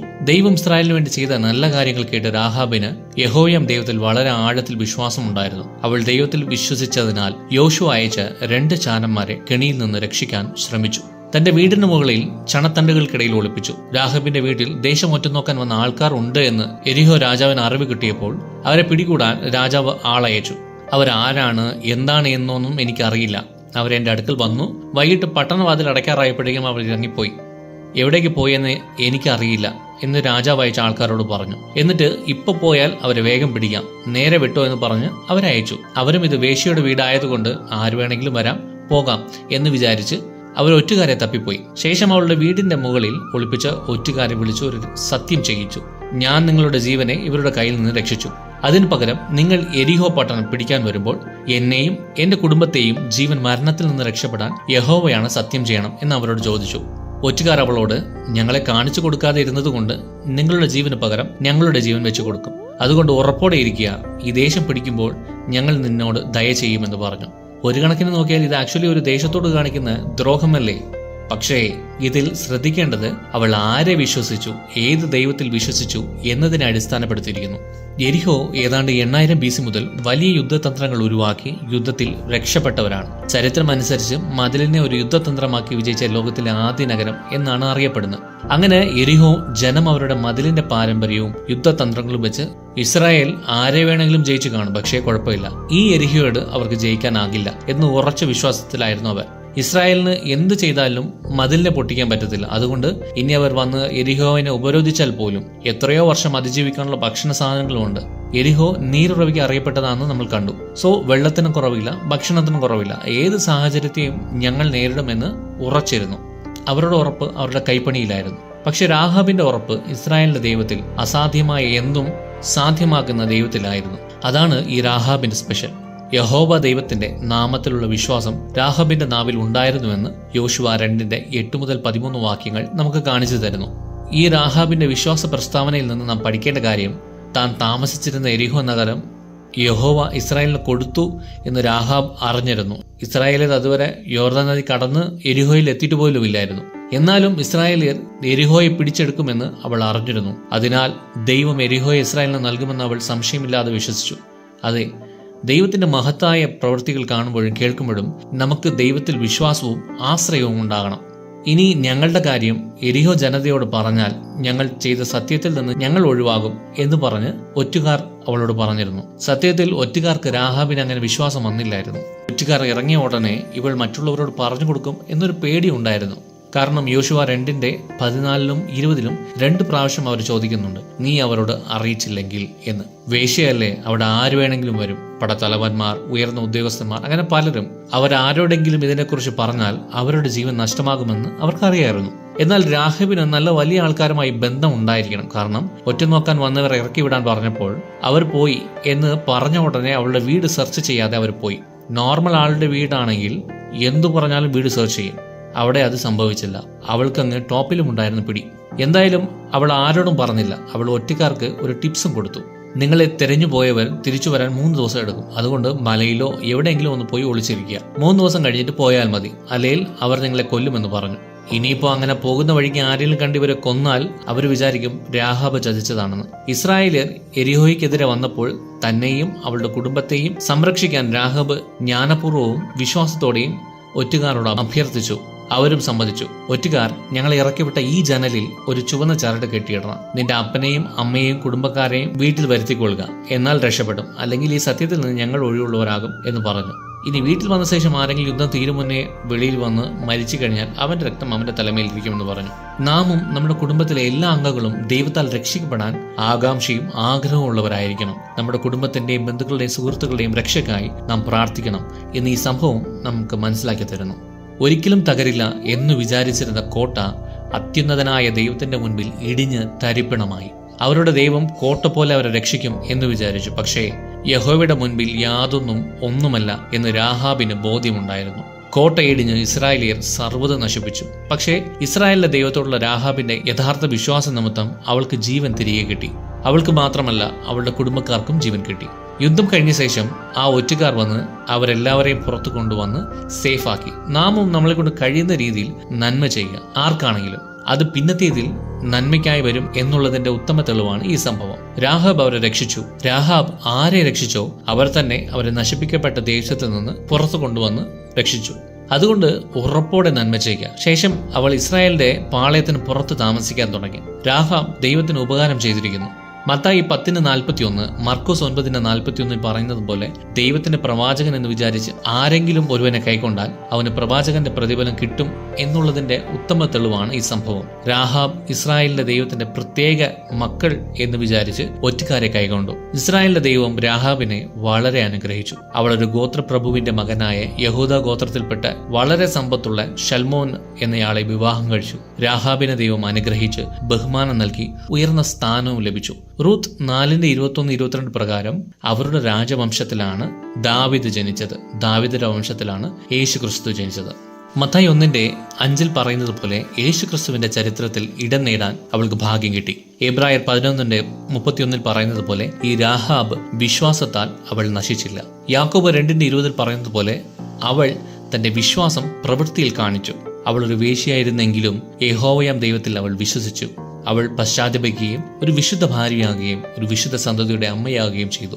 രാഹാബിൽ കാണുന്ന വിശ്വാസം നമ്മളിലും കാണട്ടെ. വിശ്വാസത്തിന് പർവ്വതങ്ങൾ ഇല്ലാതാക്കാൻ കഴിയും. ധീരമായ വിശ്വാസം നമുക്ക് വിജയം നൽകും. നാം വിശ്വസിക്കുന്ന ദൈവം ആരാണെന്ന് നമുക്കറിയാമല്ലോ. നമുക്ക് രാഹാബിനെ പോലെ വിശ്വസിക്കാം. നമ്മുടെ കുടുംബത്തെയും സുഹൃത്തുക്കളെയും പ്രിയപ്പെട്ടവരെയും സകലരെയും രക്ഷയിലേക്ക് നയിക്കാം. ബൈബിൾ വിമൻ എന്നീ പരമ്പരയുടെ ആദ്യ 3 എപ്പിസോഡിൽ കാണാത്തവരാണെങ്കിൽ ഡിസ്ക്രിപ്ഷനിൽ ലിങ്ക് കൊടുത്തിട്ടുണ്ട്, കാണുക. കൂടുതൽ ബൈബിൾ വിവരങ്ങൾ അറിയാൻ ഞങ്ങളുടെ പ്ലേലിസ്റ്റ് സന്ദർശിച്ച് മറ്റ് വീഡിയോകൾ കാണുക. നിങ്ങളുടെ സുഹൃത്തുക്കൾക്കും ഈ ചാനൽ പരിചയപ്പെടുത്തുക. നിങ്ങൾ ദൈവത്താൽ അനുഗ്രഹിക്കപ്പെട്ടവരാണ്.